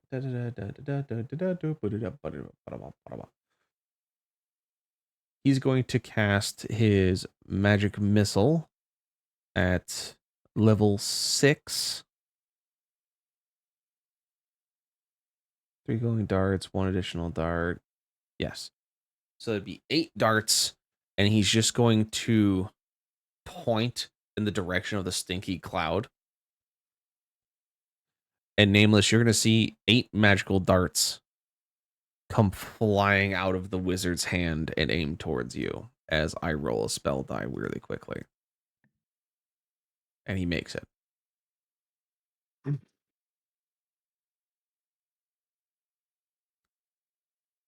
So, Nameless, you see all of these darts come flying at you in an instant. And so what I need to do is I need to, if it just hits a D, you should see within range. Yeah, because I think Magic Missile still auto hits in 5e. I believe so. Yeah, you can see it within range. I guess he technically wouldn't be able to see you because you're You would, yeah, technically you can't see me hiding. as I'm, yeah, And hiding then with the cloak. and he burned his action. So he'll then split the darts in between Aura, Creed, and Okros. Okros, you're going to be taking 5. Creed will be taking 2, or will be taking 1.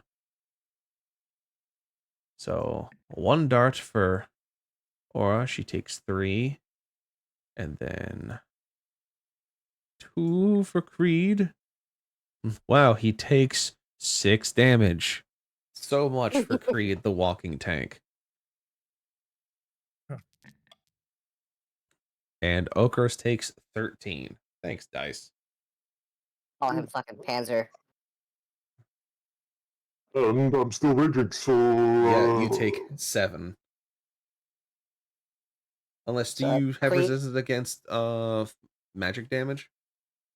Oh, wait, right. That's force damage. Do I? Let me check. I don't think you do. 'Cause I don't think you Yeah, took better air one. totem. Oh, yeah, no, I don't think so, actually. I got a better one. Creed should be named Sherman from now on. That's gonna be his nickname. You're gonna call him. Yes. All right, and so last but certainly Yeah. not least, Fire Elemental gonna do some fucking punchies on a certain line folk. You're about to get punchy, Rexus. I hope you're prepared.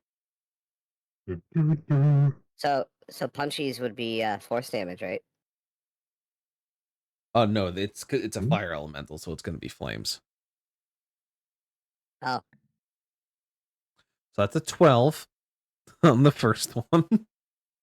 I'm gonna burn a dread for that. No. You guys have been burning points. I'm gonna burn 1. Fuck it. I have 5. It's fine. Do it Dude, I again. had a double nat Motherfucker. 1. I only counted that as 1. All right, so his first attack still flunks. Second attack flunks. Great. Wonderful. Absolutely glorious. The fire elemental We just went went. 2 Nope. guards to 4. Oh, no. Ah, fucking fire elemental. All right, that's all they got because everyone's burned their attacks and actions. So it is now back to all of you. Nameless, I'm going to What do I need have from to roll? you. You have to roll me a con save against poison. A con save. Yes.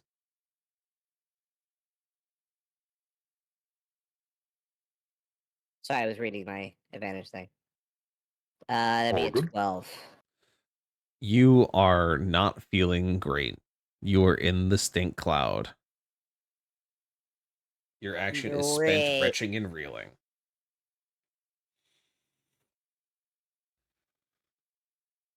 Well, You can still move, you just can't perform actions.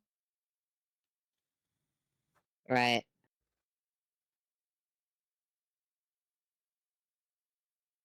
Yeah, I don't really have any spells that I can cast. So with my feline agility, the last turn I still had 5 left of that. So does that mean my walking or my movement is now 35 feet Yes. for this turn? Yes. Okay. Well.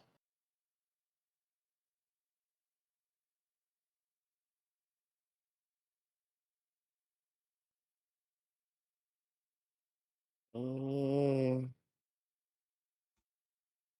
yeah, I'll move there. And then bonus action to hide. Very good. All right. So Aura is just gonna be chilling like a villain. Actually, let me just get her stuff. I'm gonna get her and Creed done, then I'll let you guys run your shit so that have the 2 auto players done with. So let's see what she's got in her pocket. Oh, there. Yeah, that will work. That one. Yes. Yes. So since Burn is playing her, it's gonna be better, right? Uh, not for you, because I don't have the same moral questions as Aura does. So, she's gonna cast Tidal Wave on the fire elemental. that's next to Rex's.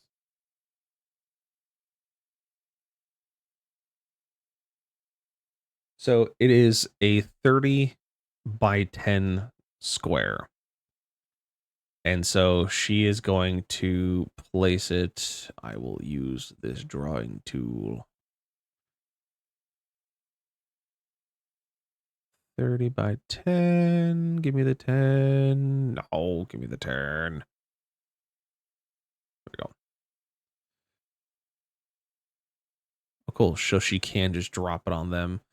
All right. So, Rexus, you just see this wave of water come down in front of you on top of the fire elemental and the conjurer wizard, who both need to give me deck saves. Nice. Nice. They both fucking failed. So they take 48 bludgeoning. First one's 11. Second one's 13. And then the fire elemental, because it is a 30 It's by fire. 10. It's fire. I have to figure out how many gallons of water is being dropped on it right now. What was the Just area all of them. effect? It's 30 by 10 by 10. So it's essentially 300 feet, 3,000 feet squared. Yep. Which How many gallons is would it fit into a square foot? 1,000 yards squared, which means it's 1,000 meters squared. Which cubic yard of water. Yeah, it's fucking, that is significant. So I'm just gonna say it extinguishes the fire elemental completely. Uh, it just fucking fips it out like a light, because it's supposed to be for every gallon of water it takes 1 point of cold damage. Just on basis of counting, it'd be at least 1,000. So it's just gonna get fooped. Do So you it want to is know the actual number? sure. So I Googled how many gallons of water fit into a square foot, right? Yeah. It's 7.48 gallons per square foot. Times 3,000 is 22,441.56 gallons. Yeah, Yeah. it got booshed. It's done in your rings. Its great grandchildren got booshed with that. Yeah, I mean, it's fucking great. hell. It's great grandchildren to feel that tidal wave. And so the second one gets bludgeoned and knocked prone. And that one was already having a hard time. And so I'm gonna say just it doesn't get back up. Like that's just the way the cookie crumbles. I'm gonna say that they're just KO'd completely underneath that tidal wave. And boom goes the dynamite. Yeah. Boom goes dynamite. Creed is going to do his Steppy McSteppertons and is going to ever encroach just slightly out of reach.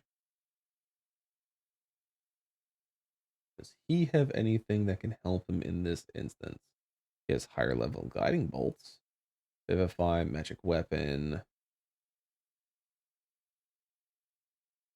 What was that chill? Grandpa Sparks getting sent back to the elemental plane. Shut the fuck up.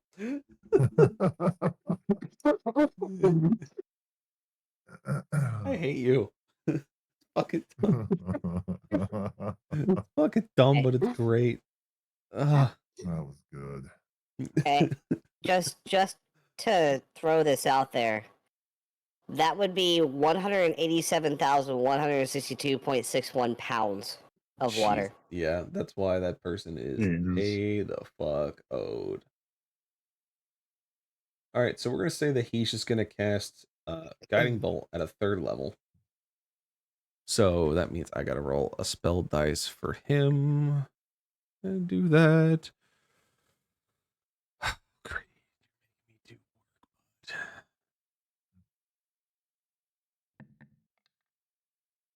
Oh no.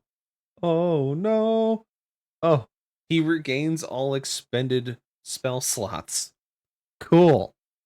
Thanks, random generator punishment wiki.com bastard. That's not what I want to give my players. Jesus. Oh, hey, Accident just think, win. yeah, have all of your spell slots back, you shit. And I'm like, oh no. That's fucking Sherman for you. That is Sherman. So that is a +6 to hit. And that is an 8. But he's probably would say he's gonna use a fate point. I'm not gonna fucking choke him out when he's not here. I'll give him the fucking benefit of his bullets. Yeah.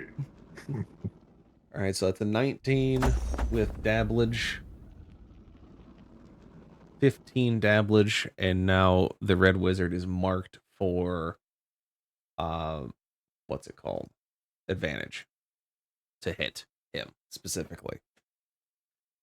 So, question. Answer. Since I'm already hiding, Uh-huh. is that like double advantage? That we've talked about this before. No. Double advantage. Whoa! So Dude, I'm that's gonna keep all. asking until you fucking give me it one day. I'm just saying. I'm gonna give it to you one day for the worst situation. It really will be the worst situation. You're like, oh, see, I told you I'd give it to you one day. So Thanks, you fuck. Go ahead. that's all Creed has. So Okros and Nez, you two are up. What are you doing? So I'll let Ogros go first. All right. Well, I mean, I have enough movement, so I'm gonna go here first. Attack him. Let's see. Roll with advantage. Good thing that's with advantage. That you betrayed me, dice. Can I burn a fate point? Yes. Go for it. Cool. Thank you. If Creed not being here can burn one, I'm sure you can. Better. Okay. I got 26 to hit this time. That's the Yeah, plus that one from Red. that's a hit. Hit. That's a punch. Two. Okay. 2 plus 2. 11 damage. Oh man, I kind of want to give you an idea, but it would be an emphasis roll, I'm sure, and I don't know if we want to do that. Doing. Just If the fucking idea is swing that. pegging him into the other guy, I had that thought earlier. No. I was just like golf swing him into with the mace into his nuts, and then just like fucking, and then just like put your hand over your eyes so you can watch him like sail away. I mean,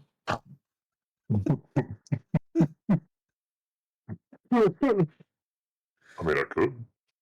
You can. That is the thing you can do. Just hop, skip, and jump too. Happy Gilmore that shit.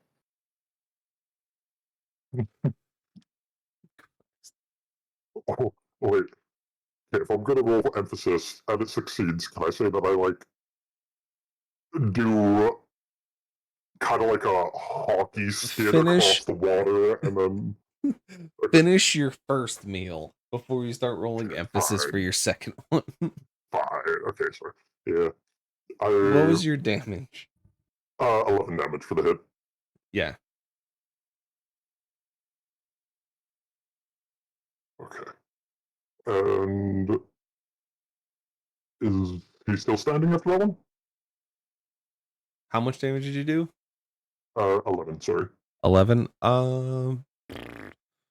Let me double check. He's taken 38 and then 11. Yeah, he's still standing. Is he though?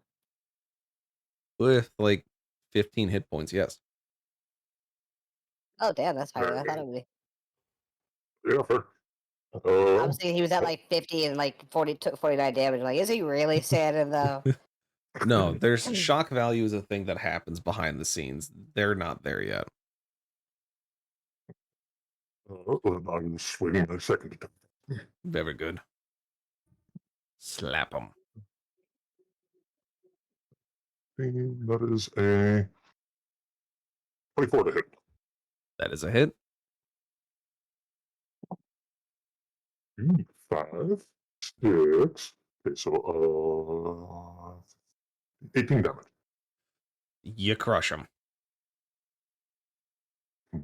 You kick him like a fat kid at Kmart. You just knock him into the fucking dirt.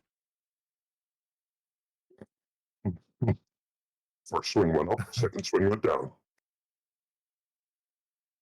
And then I'm going to use the rest of my movement to move up and threaten him. Very good. Nez. You can see that the red mage is afraid, but he's still holding the ball of fire above his head as it's growing larger. You hear the commoners outside starting to panic as they would guess that it's maybe a couple miles from striking the city. And with you being here means that you're on short time, because if he doesn't go down or if you don't break the spell, that thing is going to crash into the city and would take you and everyone here out. No pressure. Oh God, I hate you. I asked if you want to go for Ogros, but you said no. No. I actually thought Ogros was gonna get lucky and finish it. I thought so too. That would have been nice, but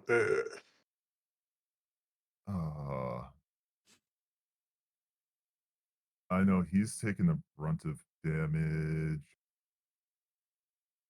between all of us so far. How much And he damage did you has. take? He's taken a significant amount. He's taken 42, I think, off the top of my brain bits. nice.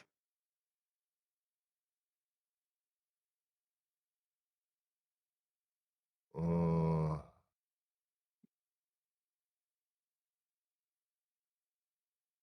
you know, the one thing I don't see, because I was just thinking about, because I do have Lucifer out. How far does my Force Ballista shoot? I don't see.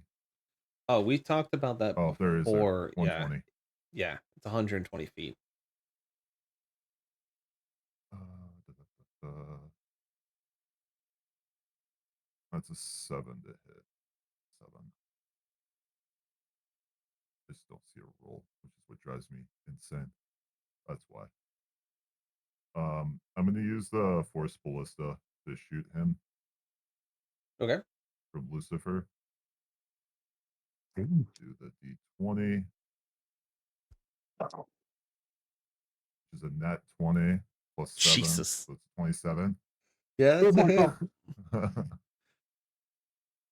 So does that mean he crits? That Lucifer crits. Yeah. So you'd roll his damage and double it. D8.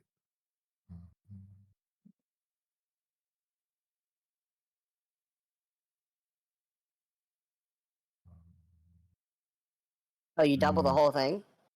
Yeah, you double the damage. You can roll all the dice, or you Oh, can just roll your normal damage and double it. It's either or. okay. I let So, people choose. yeah, not beyond when it did just double the dice. Didn't double like the +6 that I have. Because that's the way D&D Beyond does it. Yeah. I let people choose whether they do it where they roll the result and then double it before adding their modifier to it, or just rolling double the dice. It's up to if you're feeling lucky. Oh, see, beyond wouldn't let me do anything. I had to click on the damage and it was double the dice. Like I couldn't do it just regular. Yeah, because that Just does it. FYI. Yeah, Yeah. that's when in that I'm gonna case you roll just take 6 the die. first two results and double it. Let's have a little fun. You're gonna take the 6d8. You're gonna roll it. Gonna Yeah, and then I'll go just for add the 3 to fence. it. All right, make it happen.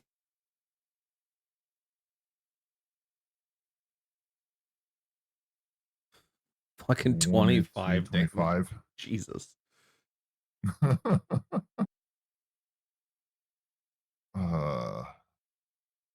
Off of just Lucifer hitting him. Yeah, I guess I have yeah. another question about that. About the crits or whatever. So since I had that Hail of Thorns going, did that double too? No, that's a actual spell. It's not your attack. It's a Okay. passive that happens because of it, but it isn't also damaged. Or Okay, isn't yeah, I was also just wondering doubled. 'cause it's like when I hit, so that's why I wasn't sure.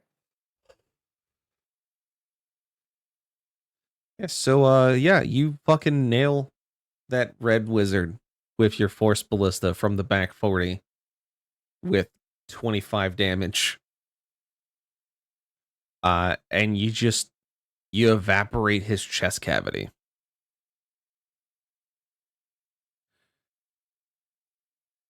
I mean, I don't know what else you want me to say about it. It's just he is dead.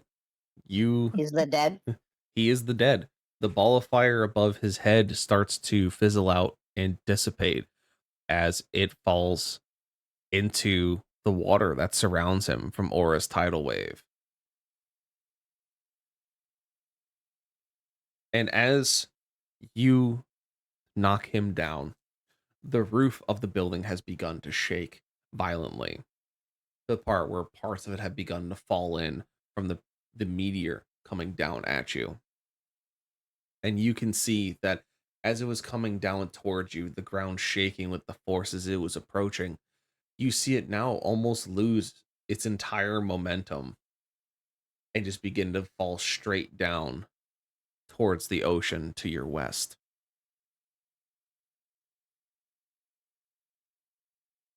And it falls like a lazy ball of fire, slamming into the water. As in the distance, through the windows, you can see it lands right on top of the boats that were trying to escape.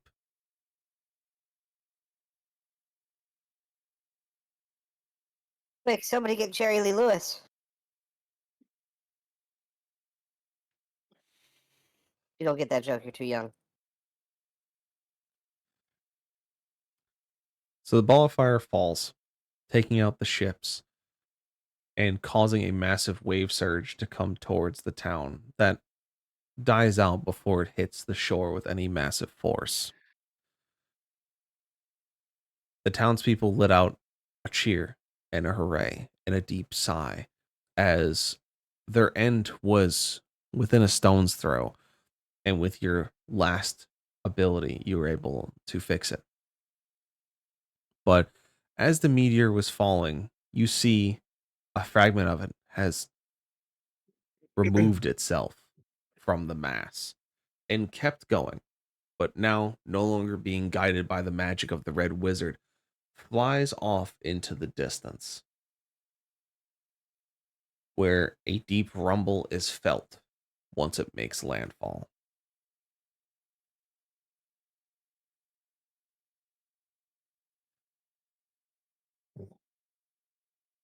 And the town is saved, and the harbor is yours. Begin to pack yourself up, recovering from the fight you had, which, due to you getting the surprise on the wizards, they were not ready in time. They were not prepared to fight such a force that came through their door. Though they tried and they had a few things to give them an edge, it just wasn't enough, as you all used your skills to back each other up and made short work of their abilities. The townspeople thank you for what you've done as you now stand in the plaza of Westminster, once again with a number of people who are happy to see their town underneath normal control once again. You don't stay long, as it's been a long few days with a lot of events that have transpired and a lot of things that could have gone wrong didn't. And you feel that staying here probably isn't the best idea, as you still have one thing left to do before you can leave, before you can move on to the next region, to the next waystone, and hopefully one step closer to ending this war. So you get yourselves out of the town, into your carriage, and you ride. You ride towards New Haven to speak with Leandros, to speak with him about what has transpired and what needs to be done next. And as you find yourself back in New Haven, he tells you of a meteorite falling within the borders of Glacier Keep, and that it looks like it will make your next portion of your assignment slightly more difficult, as you will need to go and clear out Glacier Keep of whatever is in there, so that the engineers can come behind and begin to rebuild. For once you have Glacier Keep, Ravenholm is but a stone's throw away. And with that, you will have the region under your control and be able to move forward with your plans, hoping that the Plague Doctor and the Blight Piper don't show up once more for you to deal with them or to watch the consequences of their actions unfold. But after speaking with Leandros and being given an understanding of where you will be going next, he invites you to go and rest your bodies and your weariness, and to speak with others about what you have found and what may need to be done, and that he will be ready for you to take the next steps when you are. And that is where we end our session for tonight. Huzzah! Huzzah, Yo. indeed.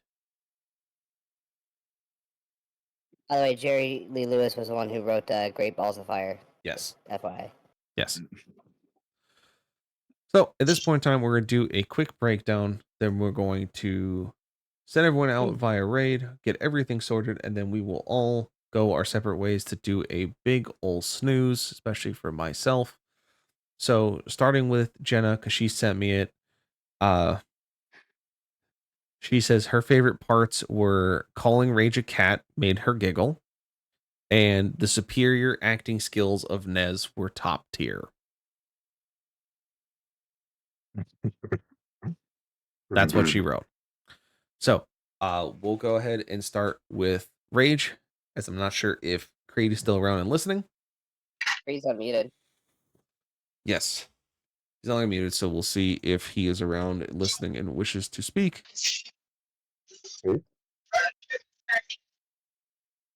I can barely hear you. I just go steal him off of Bowmaster. I farted. Sorry. I didn't think it was going to be that bad. So it was Creed with the stink cloud. That's what did it. Ah, yes. That's what happened. Dear God. Hello? Hello? Was all those Hello. beans. Apologies. Hang on. Shannon! Stop. Thank you. I liked it possibly planning something to upset my own character. Shut up. Sorry. You got anything for now. Anyways, that was fun. Apologies for blasting everyone's eardrums with the sound of my work. I thought I remuted myself, and because Discord changed the icons, I don't know. I no longer know what mute or unmute means in mobile. So Yeah, that's gonna be a learning curve. overall, good session, everybody, including harassing someone for being a cat. I was quickly running out of cat-related puns, and then Jenna took over, so I felt pretty vindicated. Good. Very good. Mr. Rage, your thoughts, sir. Am I allowed to say when Jenna left? Because that Will might be my not favorite be part. putzes here, Rage. No, yeah, that whole plan was phenomenal. Yeah, stealth acting was pretty good. I did not like the fucking double nat ones. I don't know like how my luck is that fucking terrible. Like I had double twos and then double nat ones. How the fuck? Anyways, yeah, no, the whole acting bit was top tier for me. Like after that, I was like, we could end the session now, and I'm perfectly fine with it. Just the fucking fat So good. The ham. By the way, I have to inadvertently thank you for something. Griff. What's that? You're like, hey, here's this old veteran who like knew Creed back in the day, and he fought. And he's proud of him. Like, this is really great. He's about to like immediately murdered, isn't it? And you're like, no, he walked off into the sunset, and I was like, oh, okay. Yeah, he was going on a pilgrimage. He just went to do his thing. He's like minding his own business, walking along, and like a dead dragon just falls out of the sky or something. A fucking barbarian's riding a dead dragon just slams into that old man. You conditioned me to understand. I'm not the Creed's not allowed to have nice things. You're So allowed to have nice things in moderation. I mean, you also gave me the monkey's paw. So I mean, listen.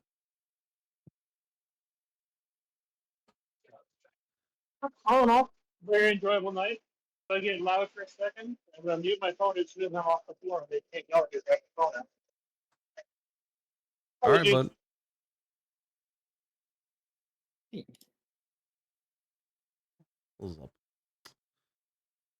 All right, so Mr. Stealth, your moments. You know, I felt like I finally got into the acting later into it. It was fun. I really was happy that Creed gave that idea. The only thing I didn't like about it is like I was about to say, yeah, I'm gonna run to the bathroom real quick, and then that happened. I'm like, well, I'm just gonna sit here and have to go to the bathroom the whole time I do this role play. Oh god! Oh god! No wonder at the end you were just like, yes, how dare you? It is I. That was Let me like, go I'm, pee." I'm like, I can't hold this anymore. I'm like, I'm just ending this. I'm throwing in the Oh, is towel. that why you fucking like cued me in without me even like knowing what was happening? Yeah, because he cued you and I Yeah, immediately got a DM partially, from like- saying I'm running to the bathroom. It makes so Oh, much no. more sense now. I didn't run because I figured it was gonna jump back to me. Like I didn't leave until after I did the "I'll be back," basically, with the smoke bomb. Yeah, just the. You and your meddling kids. Who dare? And they're gone. Who dares? Very good, Mr. Rexus. Oh, I had one last thing real quick. Damn it! Tell. Me putting the wool sock over the mace. Thinking that was a great idea. This is good enough. This is My fine. favorite moments. Well, first of all, Jabberwocky nipple twisty. Oh, oh, oh, oh. That shit was dumb and I loved it. Yeah, it was great. And the acting, just the fucking, like, the thought of Nez just shattering, just. It was so good. So good. Oh, I do kind of wish that he threw a Shatnerism into it though. That would have been so good. Like, just at the end, just. Yeah. You think this is the last you've seen of the Blight Piper? No! Smoke bomb. Next comes out with an album. Yeah. Just a smooth jazz album. Oh, jeez. Spoken word. Too real. Too real. Too real. But yeah, and this the whole brainstorming, trying to figure out how it even came to that in the first place. Yeah. All right, listen. We really want to fuck with these people. It's like, oh god. Yeah. Oh no. Yeah. And then just at the end, you see a large star. It's getting bigger. I run towards the castle. I Jojo run towards the castle. I'm not waiting for your explanation. Yeah. I imagine him just fucking Zoidberging it into the castle. Just fucking gone. Just I look behind me to see him. He's just running into the castle. Just disappeared. Yeah, no, this was a good session. It's hard having when we're down members, but I feel like it runs smoothly as well. It's a weird cross in between, especially when we get to have those little moments of where characters get to go out and work with each other for like a very specific purpose.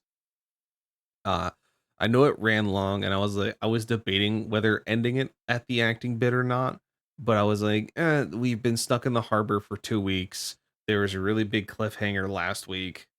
Let's just wrap it up and send him into the next thing, just to try and make it nice and tidy. So unfortunately, we ran a little over, which is, let's deal with it. But I hopefully, have no problem with that. we'll just try to make sure that we get everything in so that people can have fun and it doesn't feel rushed.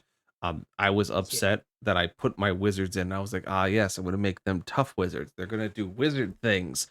And then you're like, I break the door down. I was like, all right, team initiative should give me an advantage. I should be, nope. It's just an immediate no. I gave you a chance too. So did I. I forgot to roll with initiative with advantage. Yeah, it was one of those things of like, maybe, because if they had gone first, those conjurer wizards have a +9 to hit and on average do 25 damage per hit. I And they don't get have 3 magic shots. resistance. Yeah, and each of them get 3 shots each. Like as their action, so they either do that or like cast a spell. And so I was like, all right, if they just pop it off, they can just like hit a bunch of people for a whole lot, and it just didn't happen. I was like, well, okay, time to figure something out here. Yeah, it's just fucking fire Pretty elemental. sure It just the only thing they did was fart. Just saying. yeah, they farted out a stink cloud and a fire elemental, and then shot a bunch of darts at a couple of people. Wait a minute. Not only did they fart, but they farted in my general direction because they didn't know They where did. I I fart in your general direction. Yeah. It's always hard balancing with you guys because you have so many skills that overlap. I'm this close to making like the anti-Justice League. That's basically just gonna be you guys, but opposite. Just to have them fight you and just be like, no, fuck you. It's the same. It's just it's hard to stage that kind of shit. It's just I have to, it's not that I have to figure out the balance. It's just I'm trying to find where that line is between making it difficult but making it fun and not take 2 hours just for combat, because I hate that. Fair. But So you know, I'm gonna pull a cactus here uh-huh. and say, so we saved this town twice, basically. So level question mark? You're gonna pull a cactus, you're gonna twist my short and curlies over getting another level. Look, man, I'm sure you've seen by my RP already. When I go into character, I go fully into character. Did I give you guys a level last week? I think Did not last week, the Yeah. week before. Yeah, because I had to level up to level 10 because I forgot to the week before. Like yeah. at the beginning of last session, I had to level up. So I will say that now levels are going to be more sparse. I would say that you guys are going to get your next one once you have control of this region. So once you finish up Glacier Keep and fix the thing in Ravenholm, then I can see you guys start getting your levels. Because after level 10, you guys start getting fucking goofy. So Fair. keep it at a slow pace. There's a reason why Baldur's Gate only goes to level 12. Yeah. Gosh, Yeah. Mickey. Gosh. Like shit, dude. Oh my god, that was so God good. damn it. Yeah. So good. I fucking showed my buddy at work that clip and he fucking died in his chair. It was great. It was Anyway, so good. Thank you all for being here. Thank you all for watching. We have another session tomorrow at the same time for Siege of Etheria, which is another group of goobers that will have a few of these guys in here. And we're going to be, you guys dropped off the box, which was by far one of my favorite side missions. And they're heading off to the Setlands to meet with Fausta and hopefully find, yes, you get a long rest because you went back to New Haven. We guys will be going to the Setlands to find the soldier's sword, or at least start the process of doing so. So it's going to be a lot of fun. It's going to be weird. It's going to be interesting. But thank you all for being here. Thank you all for being a part of this fun, batshit thing we get to do just to fuck around and find out. So the question, Raffo is as definitely the always, theme. raised. It is. Rexus, will you be staying on tonight? That is correct. Very good. Well, then, as is tradition, we will raid into Rexus to go bother him while he does things, and then I will be Whoa. getting off to go take a big snooze, as it's been a long week, and I have a few long weeks ahead of me because moving and new job for wife and children and many other things that are happening all at once, which makes me want to scream. But regardless, here we are.